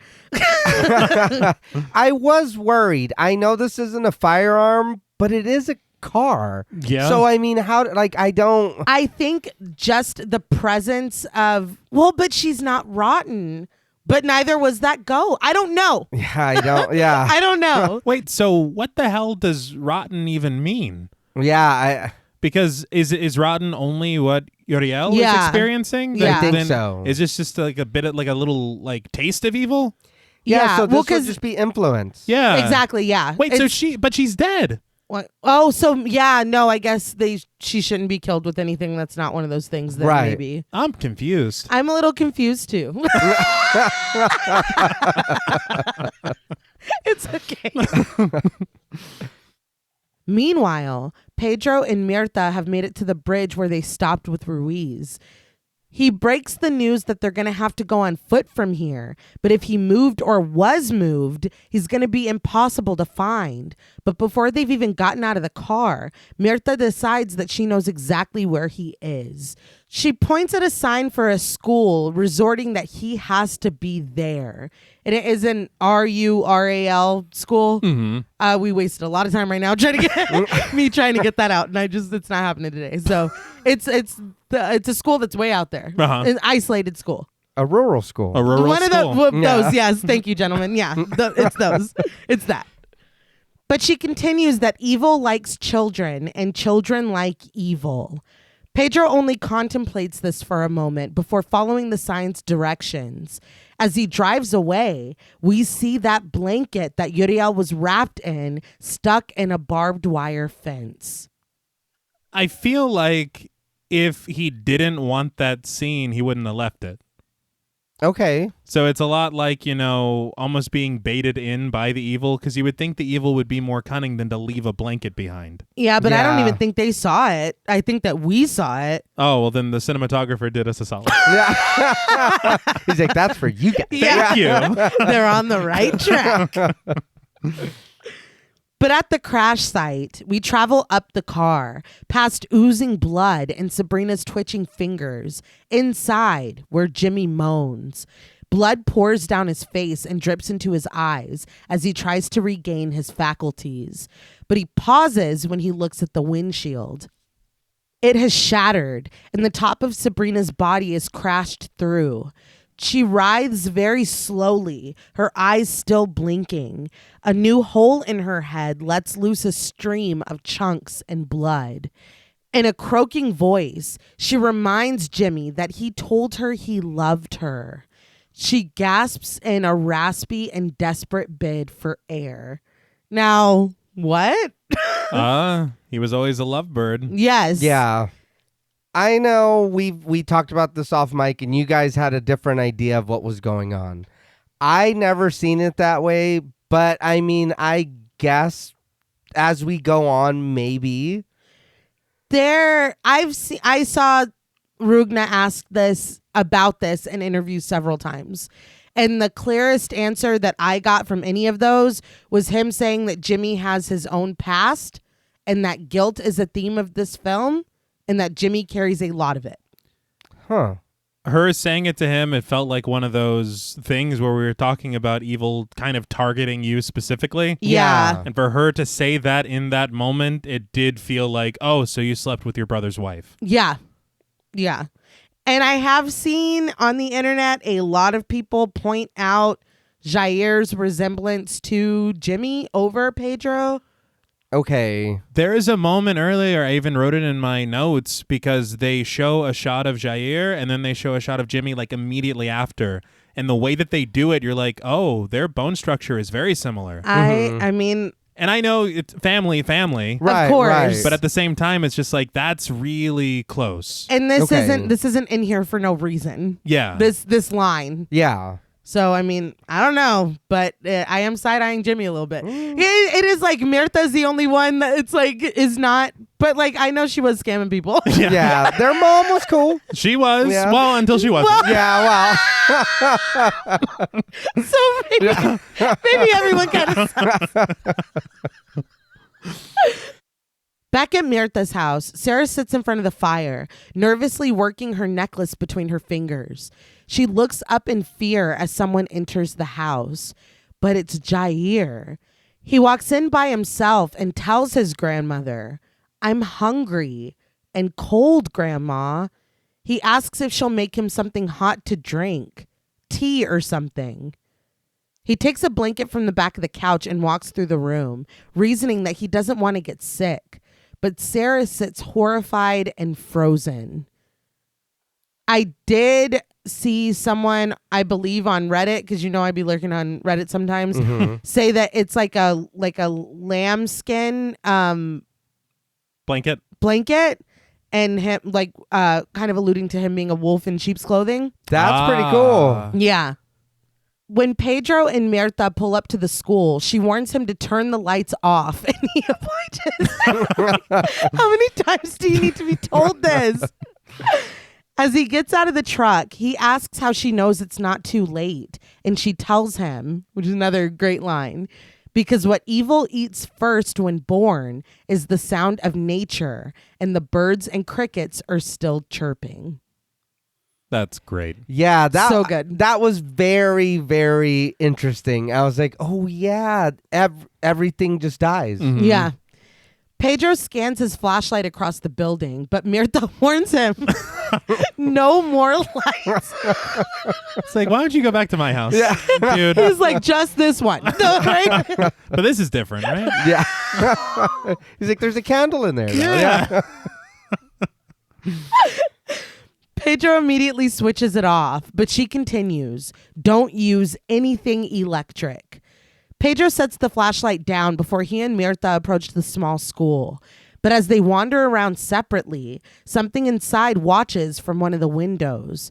His warm breath fogging in the crisp air, Pedro walks along the building, peering in the windows and looking around until his boot crunches into a pile of stiff papers. But he continues his search until he finally comes to a window, and he looks inside to find a classroom full of children sitting at their desks, staring raptly toward the front of the room. Just a little reminder that it is the dead of night right now. Yeah. It's night school. Oh, got it. These kids are doing real bad. They're trying to catch up. Yeah. They still don't have a teacher. No. It's a self-study night school. Mirtha is by his side now, and when he looks to her for guidance, she only brings her finger to her lips, reminding him to be quiet. She points at her eye, imploring Pedro to watch. He stares at the kids as he passes the windows, desperate to find a door. He tries several, rattling their knobs to no avail, but finally, he finds an open one and forces his way inside the school. Mirtha slinks in behind him, and the two set off in different directions. She passes a window with red paper cutouts of 6 people holding hands and one person floating above them under an orange construction paper sun. And this is not more merchandise from the motion picture Us. It's not. It's this repeated motif. Yes. Yeah. It's pretty fantastic. Mm-hmm. Yeah. And it's so subtle. Yeah. Because Yeah. you It's could a school. Yes, and you could so easily miss kind of all of them except for the drawing. Mm-hmm. Yeah. She walks away, but we linger on this image and we see someone in white walking through another set of windows behind her. When she enters a classroom, her steps steady and her eyes focused and unblinking. There is someone sitting there waiting for her. Meanwhile, Pedro enters the auditorium area, a spacious room with a small stage adorned with a thick red curtain. Children's white handprints mark its center, and Pedro looks at this questioningly before leaving. But Mirtha has entered the classroom full of children.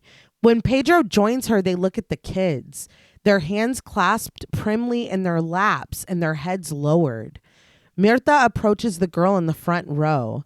She's not currently crying, but she is credited as Crying Girl, played by Augusta Aguilera. Mirtha asks her in a whisper, "Where is it? Is it here?" The girl's expression is pained when she shakes her head no, but Mirtha asks, "Are you hiding it here?" The girl shakes her head again. "Can you tell me where it is?" The girl shakes her head again. Mirtha tells the girl that they came to help her, but she pauses when the children behind the girl stir. A girl sitting directly behind the crying girl, who I believe is Breath Girl, played by Cleo Diaz, peers up at Mirtha with dark-rimmed eyes and bruised lips. Making eye contact with her, she purses her lips toward the crying girl's back, reminding her, "Shh." Did anybody else get a Nightmare on Elm Street vibes from this section? Oh, okay. The young children all dressed in white, the school, Yeah. the darkness. It feels like a nightmare sequence. Yeah, it does. The girl drools a stream of blood, and Pedro watches all of this from the doorway and notices a dusting of white powder under their feet. The angry girl wipes her mouth with a white-stained hand, dragging a trail of powder across her lips. The uneasy music swells, and Mirtha starts to back out of the room. She slips past Pedro and hurries out of the school. So now that we've met all these kids or seen them, there are more that aren't credited, just sitting in the class. But Rugna had said that the hardest part about making this film by far was working with these kids. There are very strict rules in Argentina about what kids are allowed to do. And what was interesting to me is it's not the way that it looks, it's the way that they are filming it. So it can look like a kid is doing whatever, killing people, whatever, but that kid can't actually pantomime doing it while they're acting. So I think they're trying to protect the children's like psyche. Yeah. Okay. Which is admirable, and I've never heard that before.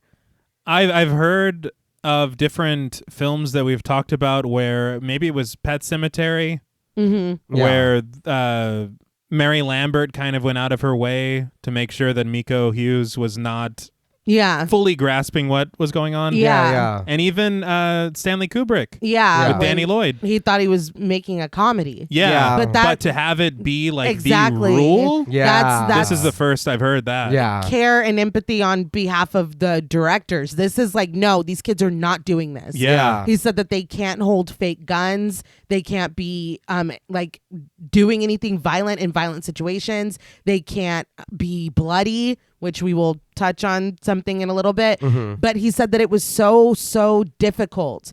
And so to have these things appear to be happening on screen without these children actually doing them in real life, and the hours that they're allowed to work are extremely stringent, as they should be. Yeah. But they had to plan down to like the minute how they're going to shoot the kid, what the kid's actually going to be doing, how they're going to make it look or suggest it to be something different, you know, for the final product. And so he said that they would plan so stringently and they would only have the kids every few days for 3 hours at a time. Wow. So I really admire everything that they were able to accomplish, especially some shit that we see later on. Yeah. And these kids never actually having to do these things or pretend to do these things.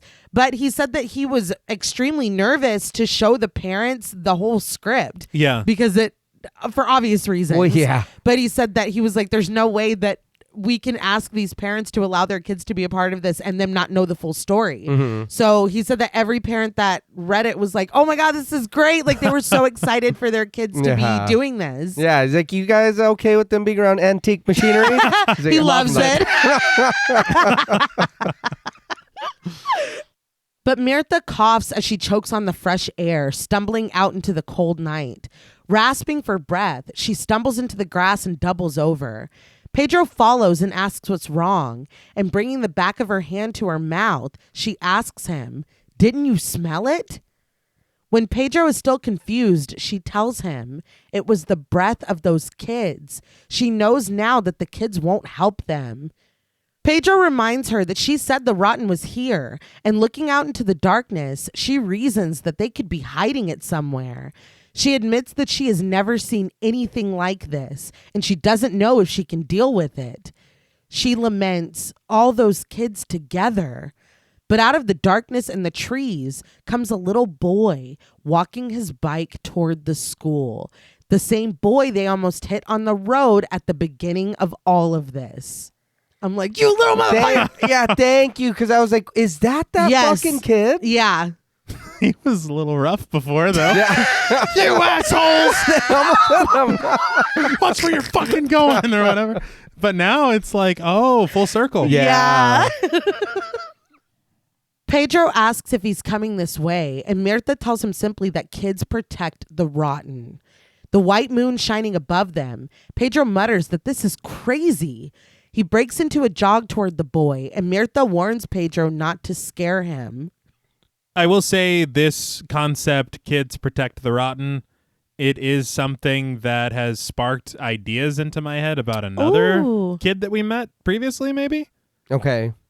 If this is something that is well known. Oh, yeah. Yeah.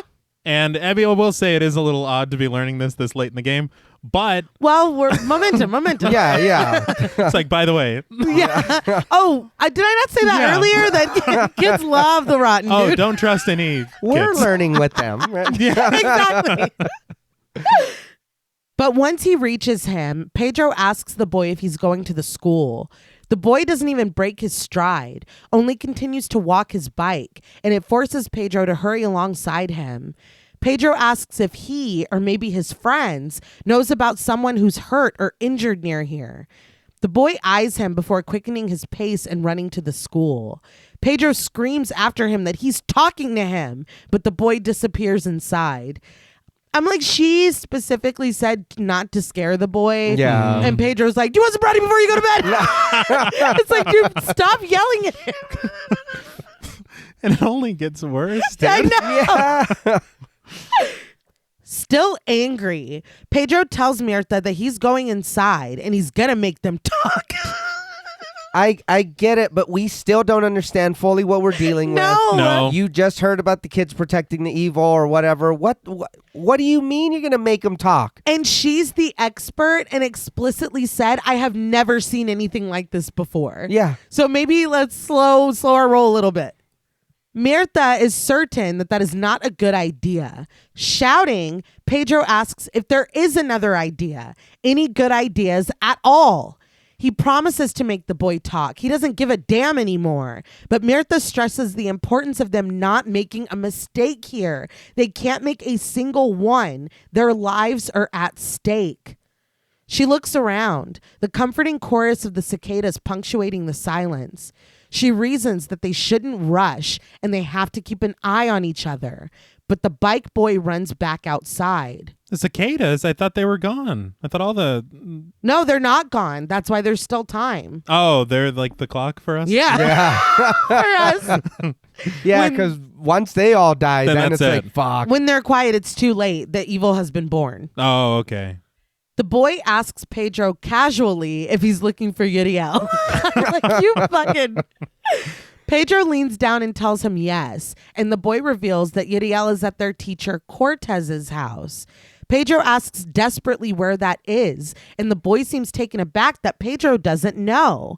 He points toward the road, directing Pedro to a traffic circle. There's an entrance with trees. Mirtha asks the boy if he'll go with them, but he just shakes his head silently and hurries back into the school. You clearly reconvened with the other demon children. Yeah. You're absolutely lying to us. Yes. I was like, I don't believe you. No. Yeah. He's like, no, yeah, take a left. You're full of shit, man. Pedro turns to Mirtha and tells her to come on. He hurries to the truck, and when she stays put, he bangs on the hood to get her attention, telling her again to come on. He gets in, and again, the truck struggles to start, but Mirtha takes her time opening the door. She introduces the notion that it may not be like the boy says. Someone might be waiting for them. But Pedro is firm that they don't have time to wait and see if this is a trap. They have to find out for themselves. But suddenly, someone knocks on his window. He turns and rolls it down, revealing the crying girl from the front row in the classroom. She sobs, shaking her head, promising that the boy was lying and begging them not to go where he said. She says that it's not true. Yoriel is in her house, crying. She says that her dad wanted to help him and try to cure him. She points toward a hill, telling Pedro that that's where she lives, but he needs to be careful.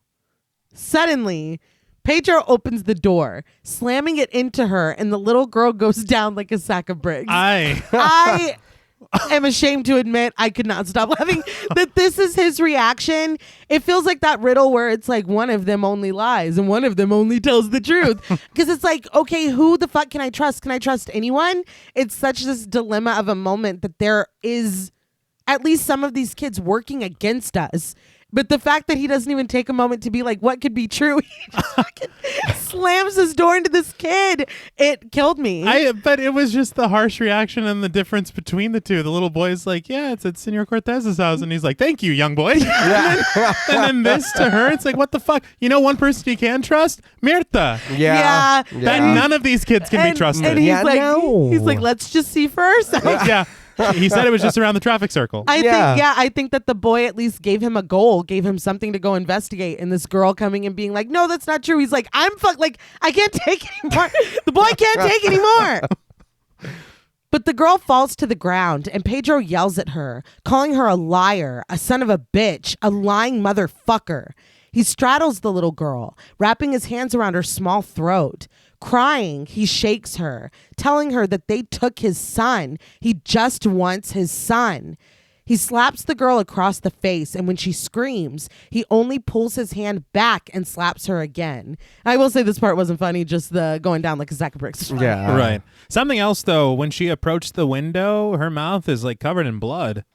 Yeah, it's yeah. And it was not before when they were talking to her in the classroom. Right. But the girl behind her was spitting out blood. Mm-hmm. Yeah. So I don't know what that's about. Yeah. I do, like you were saying, T, get the we can't trust any of these kids. But I do wonder too, it is, was it like no, you go tell them and then I'm going to run out after you to make it look like, you know, like you were saying, like she's supposed to be helping or something. To me, it feels like they're biding their time. And they think that if they can confuse them for long enough and stop them on this search, then it's going to take care of itself. Okay. Like it'll be done and there's nothing they can do about it. Right. So it's like, go here. No, go there. No, go here. Like they're fucking with them. Right. I like this word a lot. And I don't get to use it very often. It's obfuscating. All right. That is a good word. Yeah. But Mirtha is unfazed by any of this. She gets out of the truck and closes the door, certain now that Yoriel is here. She tells Pedro this, and he finally lets the girl loose. But when he stands, he looks down at her. The white powder dusting her small shoes, marking the hands that she uses to shield her face as she sobs. Mirtha stands firm, facing the school, realizing that if the kids are telling them to go somewhere else, it's because they have him hidden here. They walk back into the school and make a beeline for the auditorium. The stage is dusted in white, and a hammer lies abandoned. Pedro hops up and peeks behind the red curtain. As Mirtha watches, a dog begins to bark outside, and a child cups their small hands around their face as they peer in through the dirty window. Pedro crosses the stage and finds that the boards under the hammer shift beneath his weight. When he lowers himself to them and picks up the hammer, the child looking through the window sprints away. It's like, fuck, they found him. Using the hammer, Pedro pries up one of the wooden planks. He looks down into the darkness inside and sees a man dead. His eyes are closed and he is dusted in white. Mirtha comes over with the realization that the adults are all dead. She tells Pedro again that she has never seen this. Indicating the body, Pedro asks if the kids did this. Suddenly, a cluster of them stand in the doorway of the auditorium, watching silently. Mirtha tells Pedro that they are not kids anymore. She tells him to go get her things, but turning back to him, she maintains, "Don't run. Don't hurry." But I thought we had to hurry. We do, but not in front of the kids. Don't let them see you sweat. No, yeah, literally. Dropping her eyes to the stage and her voice to a whisper, Mirtha reasons that it's possible that it is down there. Pedro takes a lingering look into the new hole in the stage before standing and doing what he's told. He hops off the stage and immediately starts to jog toward the door where the kids are standing, but Mirtha reminds him that she told him not to run. Pedro glances back at her and slows his pace to a walk. She warns him, "Be careful," and Pedro exits the room slowly as the kids move out of the way for him. Huh. Peculiar. Yeah. Very. Why would you allow this? I don't know. They're like, we want to see some freaky shit. Yeah. They want to see what happens. It's like, we'll allow it. We'll allow it. Once outside, Pedro jogs to the truck and takes out Mirtha's case, which he does end up running. So Yeah. cannot listen. But back in the auditorium, Mirtha is staring down into the stage. She gloats, "We found you, motherfucker. We found you." But the crying girl runs up again in a panic. She warns Mirtha that she needs to leave because he wants to kill her. Coming closer, she yells that the parents and teachers are dead and they're in there. Mirtha points at her, demanding that she not move, but that doesn't stop the girl from talking. She confesses that they covered the bodies in lime to hide the smell so no one would find them, and she begs Mirtha to leave. Pedro comes in, walking past the kids in the doorway and toward the stage, as the girl continues her impassioned plea. She points toward the other kids and tells Mirtha that they are bad. She has to leave or she's going to die. She begins to sob, but Pedro and Mirtha both ignore her as Pedro delivers the case. Mirtha opens it up, alerting Pedro that they have to get him out now because they're running out of time. While the girl promises that they still have time to run away, Mirtha assembles her instrument, and Pedro uses the hammer to pry up more planks. When the force he's using to pull causes him to fall over, Mirtha encourages him to get back up. She screws the pieces of her equipment together, and Pedro discovers more bodies hidden with the first. When he stops to stare at them, Mirtha implores him not to waste any more time. The girl watches all of this, glancing between Pedro and Mirtha and the children still standing and watching in the doorway. She's like, "You guys seeing this shit?" Upon inspection, Pedro tells Mirtha that one of the people down there is still alive, but she assures him that that doesn't matter. He needs to get the rotten. The girl is crying again, warning that they need to stop. They need to leave. They're going to die. Pedro pulls a body up out of the hole and onto the stage and reaches back inside, moving more of them out of the way. And once they're moved, Uriel is revealed. He lies, slick and bloated with his eyes closed. In shock, Pedro tells Mirtha that it's here, and when she asks if it's still alive, he admits that he doesn't know. But as if in response, Uriel opens his mouth as he draws in a ragged breath. Pedro reports that Uriel is moving, but he takes it a step further by croaking, "Kill me. Kill me now." Pedro and Mirtha exchange a glance, and she demands that he not even think about it. The only way to kill him is by using her instrument. She has it set up now, and it stands tall and gold, the circles set on either side. She yells at Pedro to take Uriel out, but Uriel is begging for Pedro to just get it over with. Pedro does not respond. He hops down into the hole and tries to haul Uriel up. Mirtha yells that she needs to see the nape of his neck. Struggling to pull on him, Pedro laments that he can't do it, but Mirtha does not accept this. She holds a long and sharp dagger toward Pedro and tells him that this needs to go into the nape of Uriel's neck. He needs to get him up.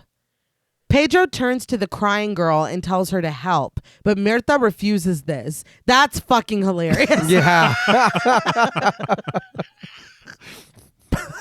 Just like, what? It's just desperation, dude. Well, I mean, I guess whatever she was saying did sound true. He wants to kill you. You guys got to get out of here. Like, Well, and she was like, they're bad. Like, the other kids are bad. It's like, no, you're with them. Yes. Calm down. But I'm just being like, you help.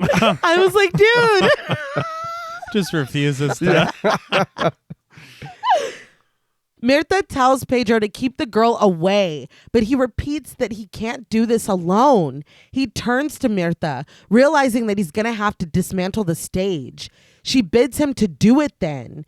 Pedro is distracted when Uriel speaks to him, revealing that Pedro wanted to take his own life with his kids, and now Pedro can do that to him. Pedro's shred of composure breaks, and he screams at Uriel to shut up.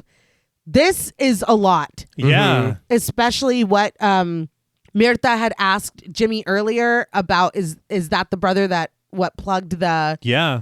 The out... Yeah. It's like, is that what you did, dude? Is that why you have a restraining order? Right. Is that why Sabrina wouldn't listen to a word you were saying? And the Gutierrez, the officer. Yes. Yeah. Another accident. Oh, Yeah. God. But even that, was it an accident? And you guys are just like, or was it not? I the way that Uriel is talking, I don't think it was. Yeah, but he's evil. He Yeah, is but- very evil, he's but rotten. his reaction to it. Yeah, and he's rotten. He's yes. But yeah, you are right. His reaction. But because they know what you're thinking, they're Yeah. manipulating, and it's like, fuck, dude. And Rugna even said when writing this backstory for Pedro that he is running from a demon in the film and also running from his own demons. Okay. That he has a past. The people around him know about this past, and it is not good. Mm-hmm. So that getting that crumb this late into the film, it was like, whoa, dude. Yeah. The crying girl speaks up that there's a fire axe in the director's office. She points the way, but Mirtha tells him no. She warns Pedro that the girl is a liar, but the girl insists that she saw it. Uriel croaks up to Pedro that all of this is his fault. Mirtha begs him not to listen to him, not to let himself be manipulated. She tells him again to take the rotten. But Uriel is still speaking, imploring Pedro to do it for Santino. There's still time to save his life. And without another word, Pedro gets up and runs from the room in the direction of the director's office. The girl is pleased, chanting for him to go get the axe, but Mirtha yells at him to stop. Uriel just continues begging for Pedro to kill him. I'm so fucking pissed off, dude. Oh my God. Everything that you've seen and experienced and all this expertise coming from Mirtha, and this little girl says this goddamn demon says this, and you're like, I'll be right back. Yeah. How can that be your choice here? It's crazy. It's infuriating. I get the whole you could still save your son thing. Yes. But again, she's like you're saying, Mirtha's told us we have to do it this way. Explicitly. It needs to be this way. Consider the source. Yeah. The girl's a liar. The girl's a liar. And you've proven you're a liar. Yes. Like, because remember she ran outside and was like, no, he's at my dad's house. Yeah, He we was not. found He's him. right here. Yeah. So I know factually Yeah. that you're a liar. But you're like, I got to see about this axe. It's like, what if she's telling the truth this time?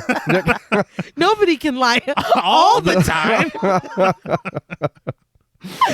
But even in the director's office, Pedro can still hear Mirtha's voice, declaring that this is a trap, begging him not to leave her alone. But Pedro finds the case mounted on the wall that houses the axe, open and empty. Of course. Yeah. He slams the door in frustration, but turns when he hears the door to the office slamming shut. Mirtha starts screaming no as one of the children binds the handles and locks Pedro inside. I was like, dude, you fucking... I know. You got, man, like straight up. It's so fucking frustrating. He tries to pull the door open, rattling the knob as Mirtha's screaming and sounds of destruction ring out from the auditorium. When the sounds cease, Pedro looks through the glass of the door to see the children, pulling a weak and motionless Mirtha across the floor. Behind her head smears a red trail of blood, and we see Mirtha's face as she looks toward Pedro and locks eyes with him. Her forehead is bloody, and we soon see why when one of the children brings the hammer down on it hard, crunching the bone beneath it and knocking a bloody hole. Pedro screams at them to stop and starts trying to open the door again, but when the child hits Mirtha's head with the hammer a second time, her eyes close and she is still. The children continue to drag her toward the auditorium doors, bludgeoning her again for good measure. Pedro tries desperately to open the door, but the knob only rattles in the wire that the child tied. Finally, keeping an eye on Mirtha's horrific murder and removal, Pedro knocks the glass out of the window with a chair, reaches through, and begins to unfurl the wire. Free now, he races over to Mirtha's smeared blood, his chin trembling and his eyes brimming with tears. His eyes scan the trail back the way they came, and he sees that Mirtha's instrument lies on the ground, broken and dismantled. He stares at this, defeated, as he sinks down into a squat. It is pretty funny that they were like, and get that too. well, nobody, we're not leaving this intact. Yeah. It's just like she said, we cannot afford one mistake. No. Yep. We can't afford one. Our lives are at stake. And he's like, but the axe is like right there, dude. Yeah. This girl, I think she might be telling the truth this time.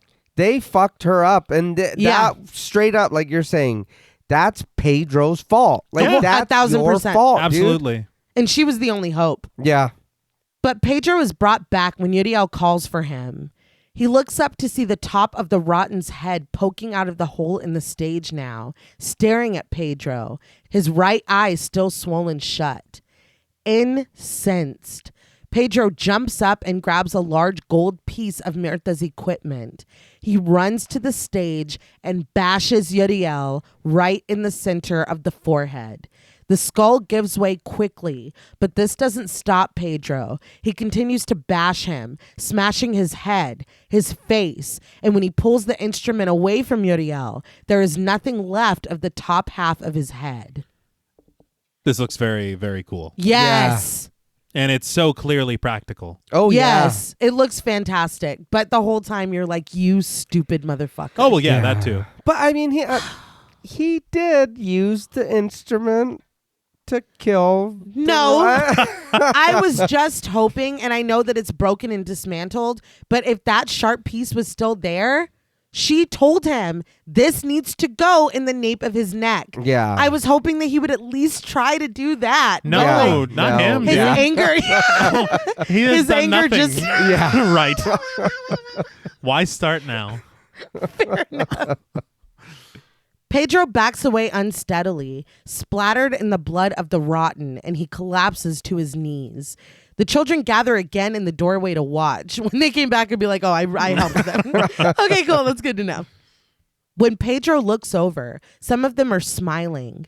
Our view of it is blurred in the background, but something red and glistening crawls out from the hole in the stage. All of the children are smiling now, big, wide, and joyous, and Pedro finally turns to look. The demon has been born and takes the form of a young boy, covered in thick, bright blood. He walks over to Pedro fearlessly and stands in front of him, wearing a taunting smirk. As he passes Pedro, he drags his bloody fingers across the kneeling man's forehead, leaving streaks of red. Pedro turns to look as the demon leaves out of the front door of the school, followed by the loyal children. Standing in the sun, the demon looks out onto a new day, a new era. He holds his arms out, allowing a dog to lick at the sticky wetness of his hand. Pedro is left behind in the school as the demon marches forward in the grass, the children following obediently behind him. Before we unpack this, I know you're all thinking, Reneé, you said that the kids couldn't have blood on them, right? Well, they painted this boy completely blue and changed it to red in post-production. Okay. You cannot tell. So not at all. I was very surprised to learn that. Yeah. But this is wild. Yeah. I believe this is the Antichrist. Right. Yeah. And I feel like it just feels like another thing that has happened in this film. I wanted to have a little more weight to it. Like what this means, it's the end of the world. Yeah. I mean, if not right now, then Eventually. soon. Yeah. I thought when I watched this for the first time that this was going to be the last shot of the film. Yeah. And when it kept going, I was like, oh. Yeah. And I don't know, is this a story where now we're hunting that? And it's like, no, that's out. It's over. Let's go home. Yeah. I did find it interesting that it isn't as like a grand thing as most movies make it to be, because every time there's the devil's coming or Antichrist or whatever, there's earthquakes and all kinds of shit and mountains are crying or something or crumbling or whatever. Yeah. But there is a big spectacle. Yeah. Here it's like, no, this is exactly what we told you was going to happen. It was just born. That's it. I think that it's exactly the way that you just said it. It's like, it's not this big dramatic apocalyptic moment. It's this is the end of the fucking Rube Goldberg machine that you started. Mm-hmm. This is the last domino from when you flicked that first one. Yeah. It's just done. This is what was going to happen. So it's really Ruiz's fault.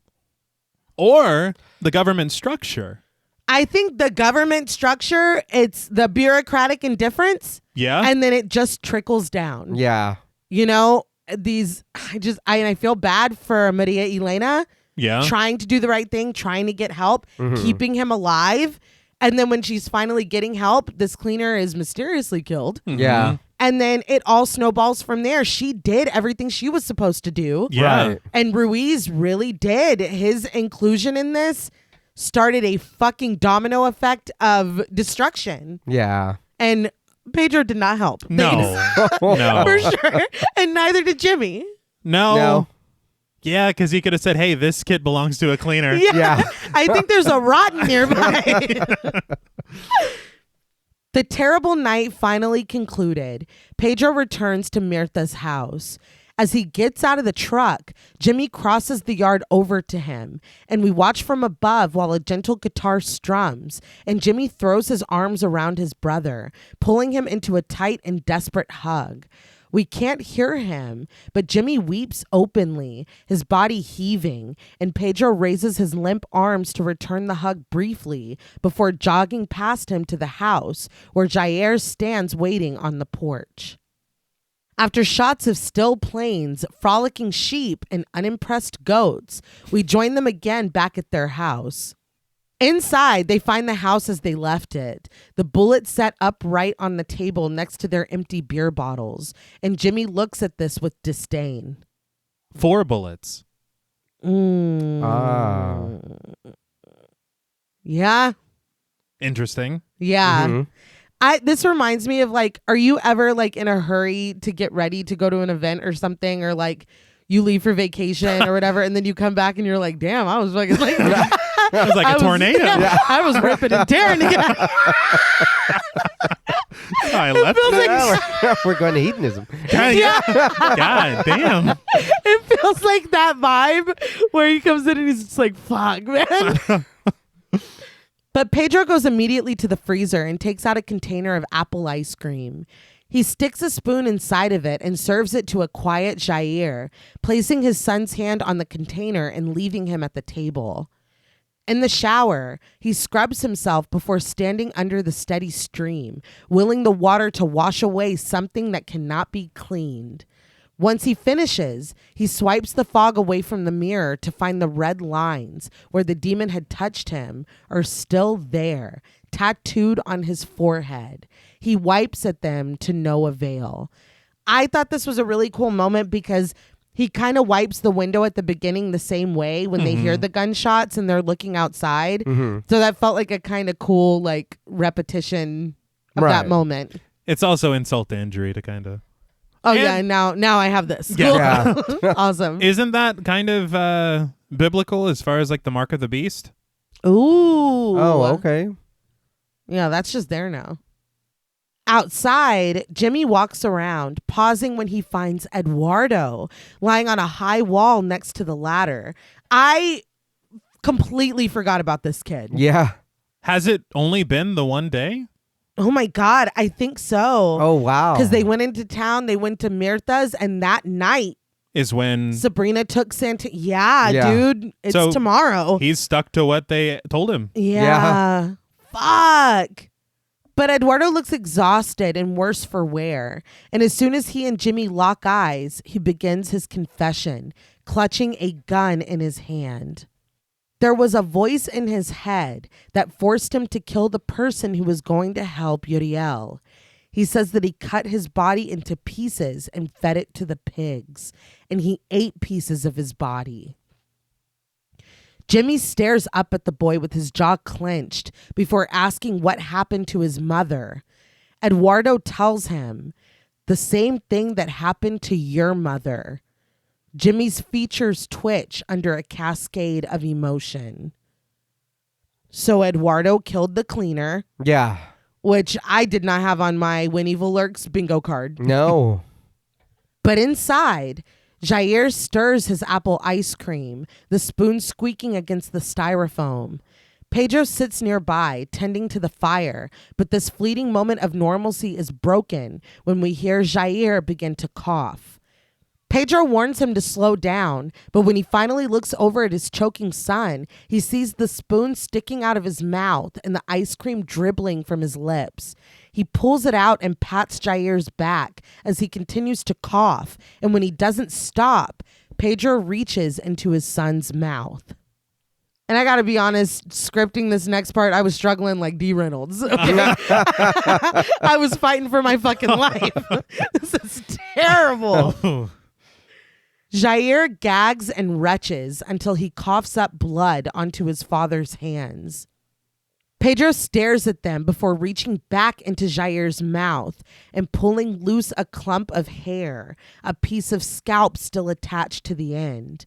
The blood from this drips onto the floor, mingling with the melted apple ice cream, but Pedro goes in again, pulling out a bigger clump of hair.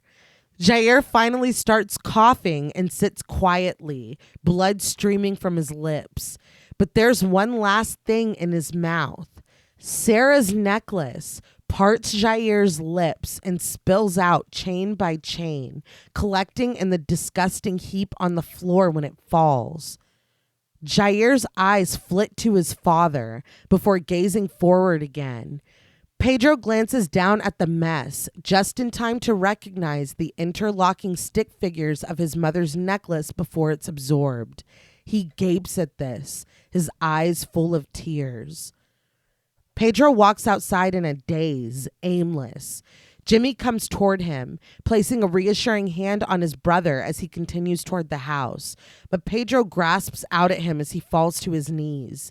Broken, haunted, defeated, Pedro screams before dissolving into tears. Jimmy stares at his brother before turning toward the house. He turns instead of going in, leaning against the hood of the truck for support and watching his sobbing brother as we pan out, forced into living this moment with them unflinchingly until it cuts to black and the credits roll.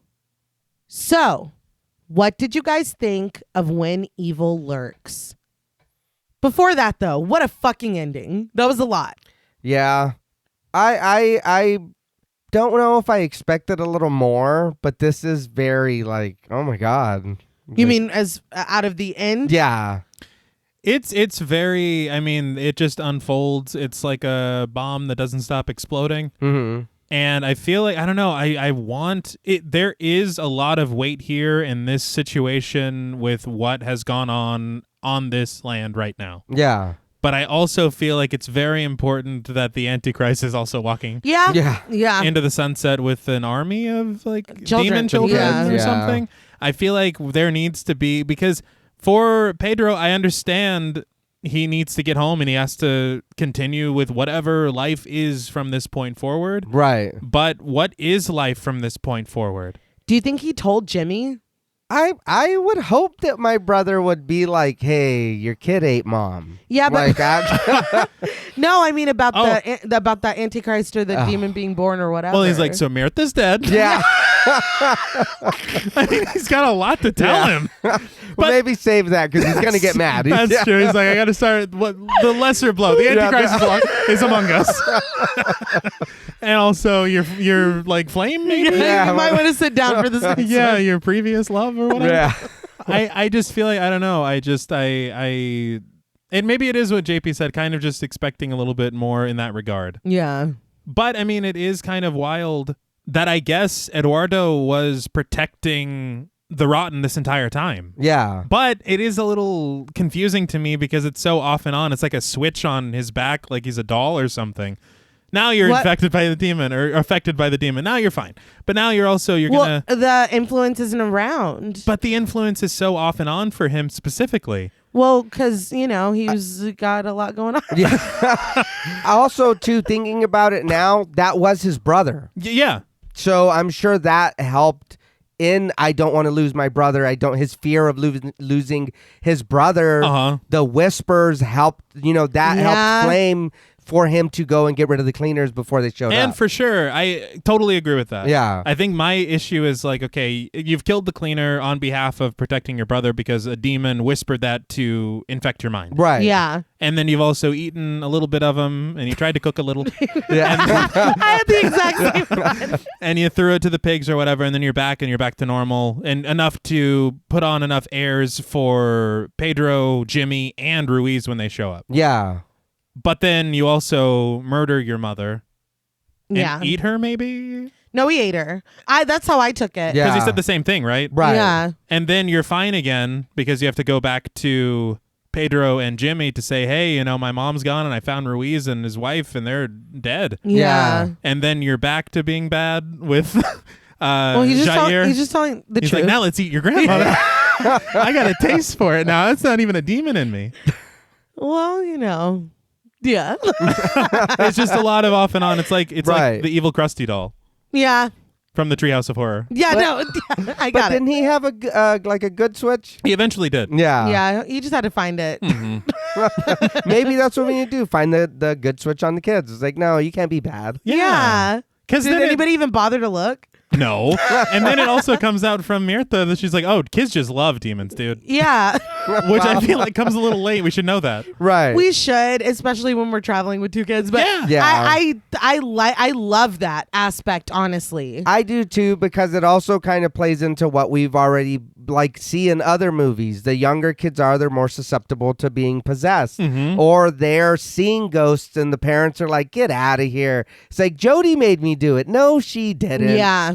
So I mean, that does, I guess, kind of play with what we already know. Yeah. But I can give my thoughts.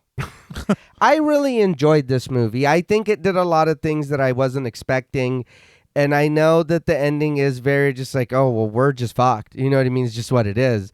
But it does, I think, help being after us seeing just the Antichrist born, but without the big explosions and all that. So we are just kind of like, did this shit really happen? And then seeing them, it's like, oh no, yeah, this is just what it is. Watching Ximena, fucking axe Ruiz and then herself was like, oh my God. Yeah. A lot of what happened in here I didn't expect. And then I will say Pedro it makes a lot of every fucking bad decision, but it also is almost like that. He's frantic. He doesn't know what's going on. He's a normal dude in this situation. Never happened to him before, and he thinks he's doing good, and he's not. He's just making everything worse. And it's like, dude, just sit down. Just like, goddamn. But us following him and learning with the characters, I did enjoy that. And I know that with other movies where they do tell us and it sometimes for me forecasts what's going to happen because we're given this information before the characters know. So we know, don't go in that door, don't whatever. Here, I wasn't able ever to predict what was going on because to me, I'm just like, I don't know what the fuck that means. We don't even know all the rules. I don't understand. And then, yeah, it does little by little, tell us what's going on. But for me, I kind of enjoyed that because I think it was a little more different than, us seeing the demon in the window, but our protagonist didn't. You know what I mean? So I was like, okay, that's pretty cool. I do agree. There's a lot of really, really good moments in this film and a lot of things that will definitely stick with you right after having watched it. I think my only big issue is just a matter of clarity with what is even going on. Yeah. Because a lot of things are happening and a lot of things are being thrown at you and you are kind of just along for that ride of it. But at the same time, when you stop to think about it, you're like, well, what is the significance of this specific thing? Right. Or this thing that kind of breaks its own rule when dealing with any, like, once you start to think of it a little too much, you start to realize that maybe it doesn't really fit together as the puzzle you hoped. Right. Okay. And so I am kind of just left a little confused as far as the rules of this world. I like being thrown into a world that is fully defined. Yeah. Yeah. Even if it's a matter of kind of just picking it up as you go and you're like, oh shit, okay, so this means this. But to think, you're like, okay, well, this means this. Oh, no, it doesn't. Okay, then I don't know what the fuck any of it means, Yeah. Then you just start to, and the thing with, because it felt like the matter of the Antichrist or whatever is being born at the end through Uriel. Right. Kind of is added towards the end where you're like, oh no, it's not just a rotten that we're killing that is kind of infecting this whole area. Right. It's a matter of this is like the gestation period. Yeah. For this thing. And then when it does happen and it's just like, wow, that's a really excellent moment, a really cool shot, a lot of really neat visuals. But what does it mean? I feel like it's such the opposite of the problem we usually have with exposition. Yeah. Where it's like, you guys already know this, why are you talking about it like that? And so since they already knew it in this film, nobody was talking about it at all.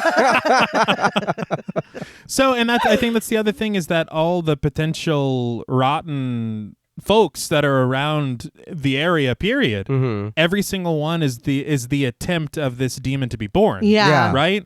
So it's like that's what the cleaners are attempting to do is just to stop this birth of this Antichrist. Yeah. And now that it's happened, what does that mean for everything else? Is the evil chill?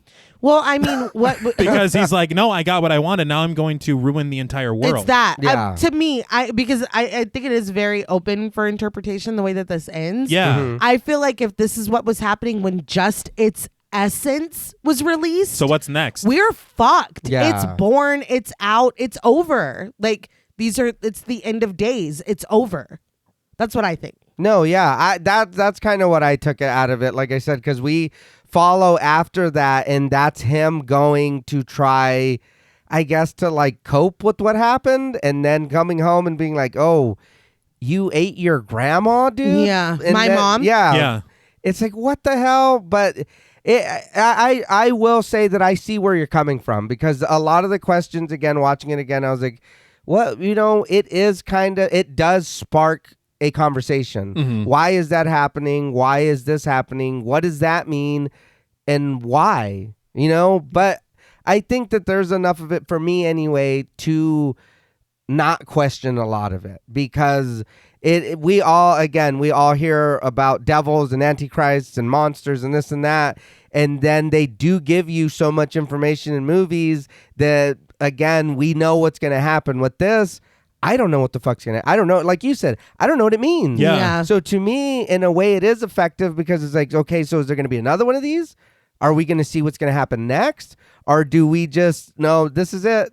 You know what I mean? The world's done. This movie's no more because the Antichrist was born. It's just over. It's not just lurking anymore. Right. When evil births. No, I totally agree. I think I have to give this film credit for me not clocking any kind of inconsistency whatsoever the first time I saw it. Like I was so, like, I had my ticket, I bought in, I was along for the ride. Oh yeah. I didn't even have time to stop and think, well, wait a minute, what does that mean? You know? I just didn't.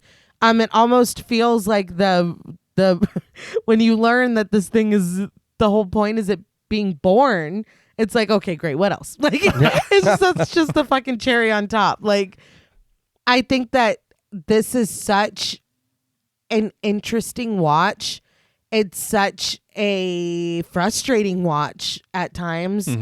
But the whole time, even rewatching it, even poking some holes as we've done, that doesn't change the entertainment that I got from this at all. I still think that this is a brilliant film. I think that the story is told in such a different way that we don't normally get. The story itself is something that we don't normally get. I think the performances are all really, really good. I think that this new world that we've been dropped into, the fact that everybody just accepts that this is a thing that is happening, whether or not they're in denial of it happening around them specifically, it's just a very frightening world to witness. And the fact that the government is still just letting people down. Yeah. I mean, goddamn. Even in the wake of this. Yeah. It's a lot to take in. That's the real horror of When Evil Lurks, I think. The bureaucracy. Yeah. Exactly. But I can just slide into ratings, honestly. I think I just had such a blast with this movie. It is so fantastic to me. I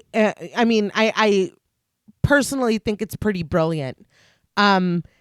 Obviously it is not perfect because there are some puzzle pieces that don't go together, but I did give extra because it when you present a story to me that is so engrossing that I'm not even realizing that some of the stuff that you're saying doesn't make a lot of sense, I have to give credit where credit is due. Yeah. And I didn't even mention these unflinching moments of violence where you were like, am I really fucking seeing this little girl and this dog? Am I really seeing this woman eating her child's brains? Like, am I? And I felt the same way with some of the stuff he did in Terrified. Are you really like, it's just so bold and like fearless to be like, no, we're showing all of it. Yeah. Like that again is something that we don't get very often. So yeah, Rugna is on my list for, if his name is attached, I will check it out. But as far as When Evil Lurks, I love this film. I know that there are issues with consistency. I know that it is pretty fucking bleak. I know that it is not kind to any of its characters, even children and animals. But there are scenes from this that stayed with me.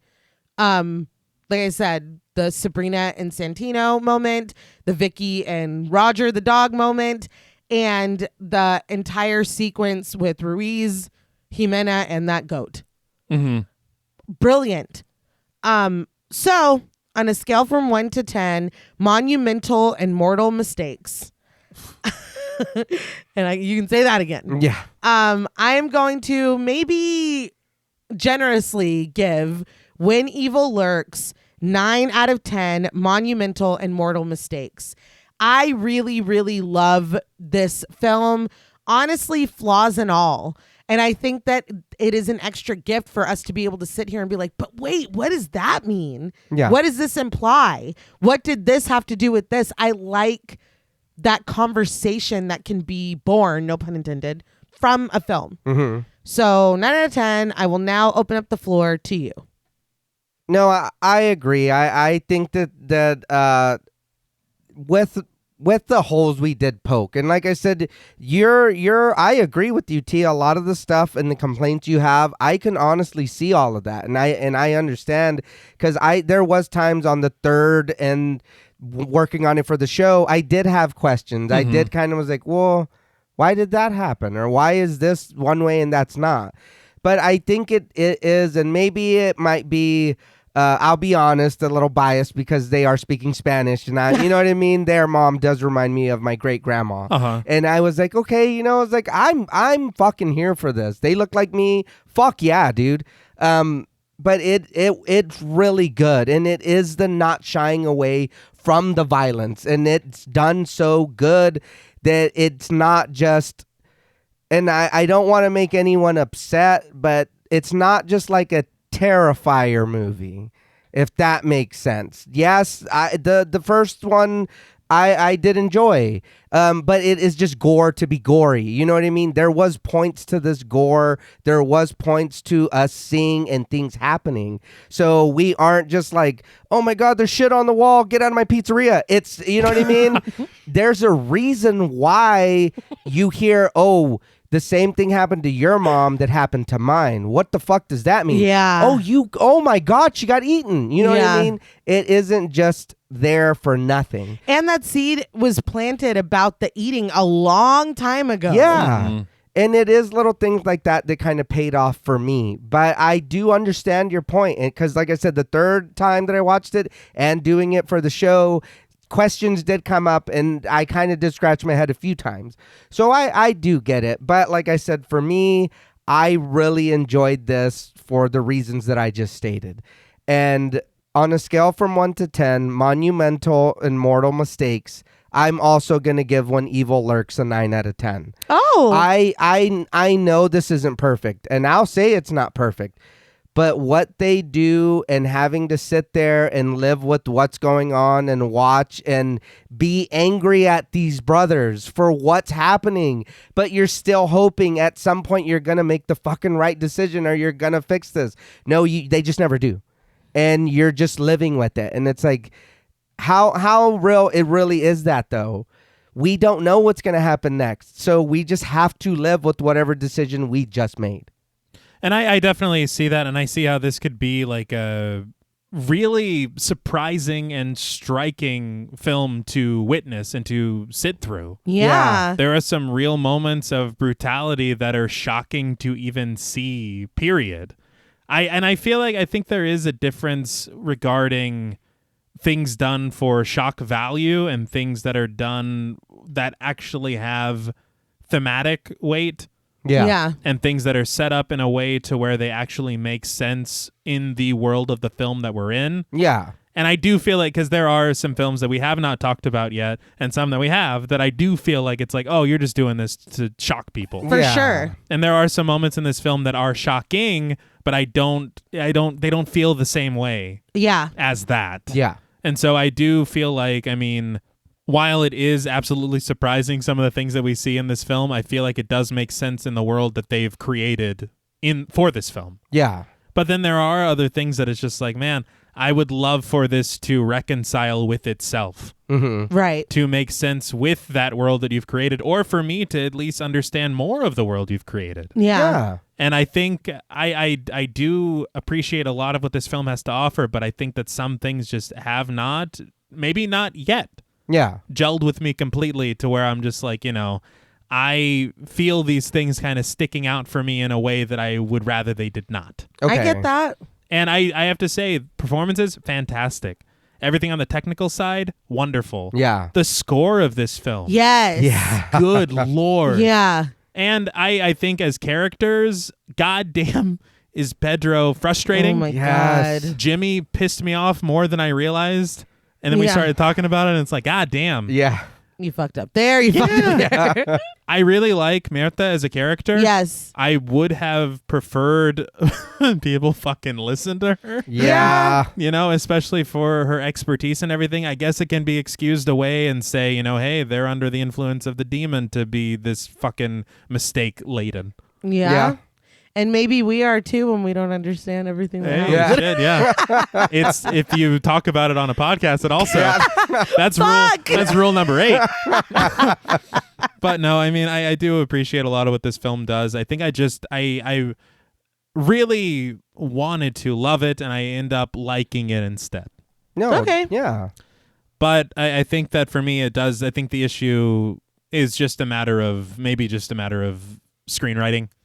Okay. And just the way that the story unfolds.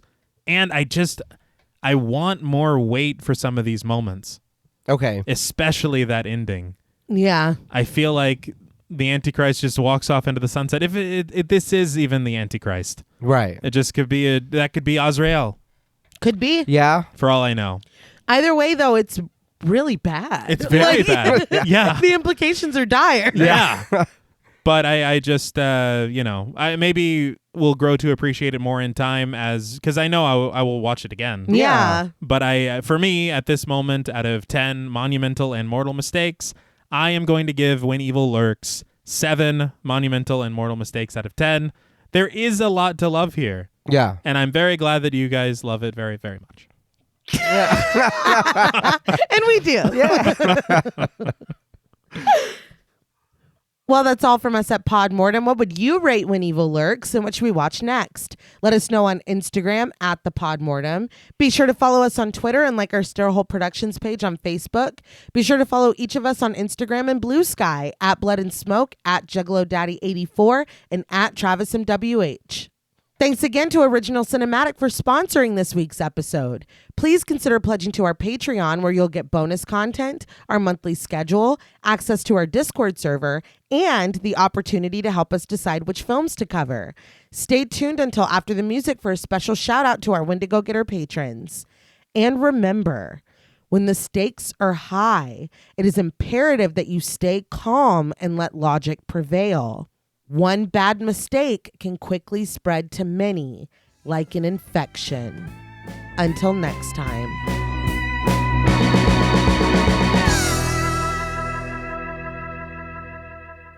Thank you for staying tuned for a special thank you to our Wendigo Getter patrons. Woo! Yeah. Very good. A special thank you to Chris Ontiveros, Kristen Lofton, Megan Martinez, Kimberly Bass, Sophie Hodson, Anthony Jerome M., Jordan Nash, Kent Morton, Lala Tamez, Travis and Nisa Hunter, Miguel Myers ATX, Jennifer Perez, Allison O'Neill, Carissa, TJ and Angie Bronson, Gabrielle Trevino, Spooky Mom, Applin Ontiveros, Karima Rhodes, Antonio Huerta, Kimberly Kleindienst, Will Brown, Sydney Smith, Osvaldo Soto, Bobby Holmes, Donna Eason, JD Rizak, Molly Gerhart, Armand Spasto, Aaron Aguirre, Eggy, William Barry, Charity Oxner, Amanda Six, Mandy Rainwater, Eden, Jordan Roberts, Dylan, Liz Heath, Spencer Montalvo, Pancake the Panda, John Ramos, Michael Newting, Alexis Roberts, Dan Laveau, Itzy M., Gary Horton,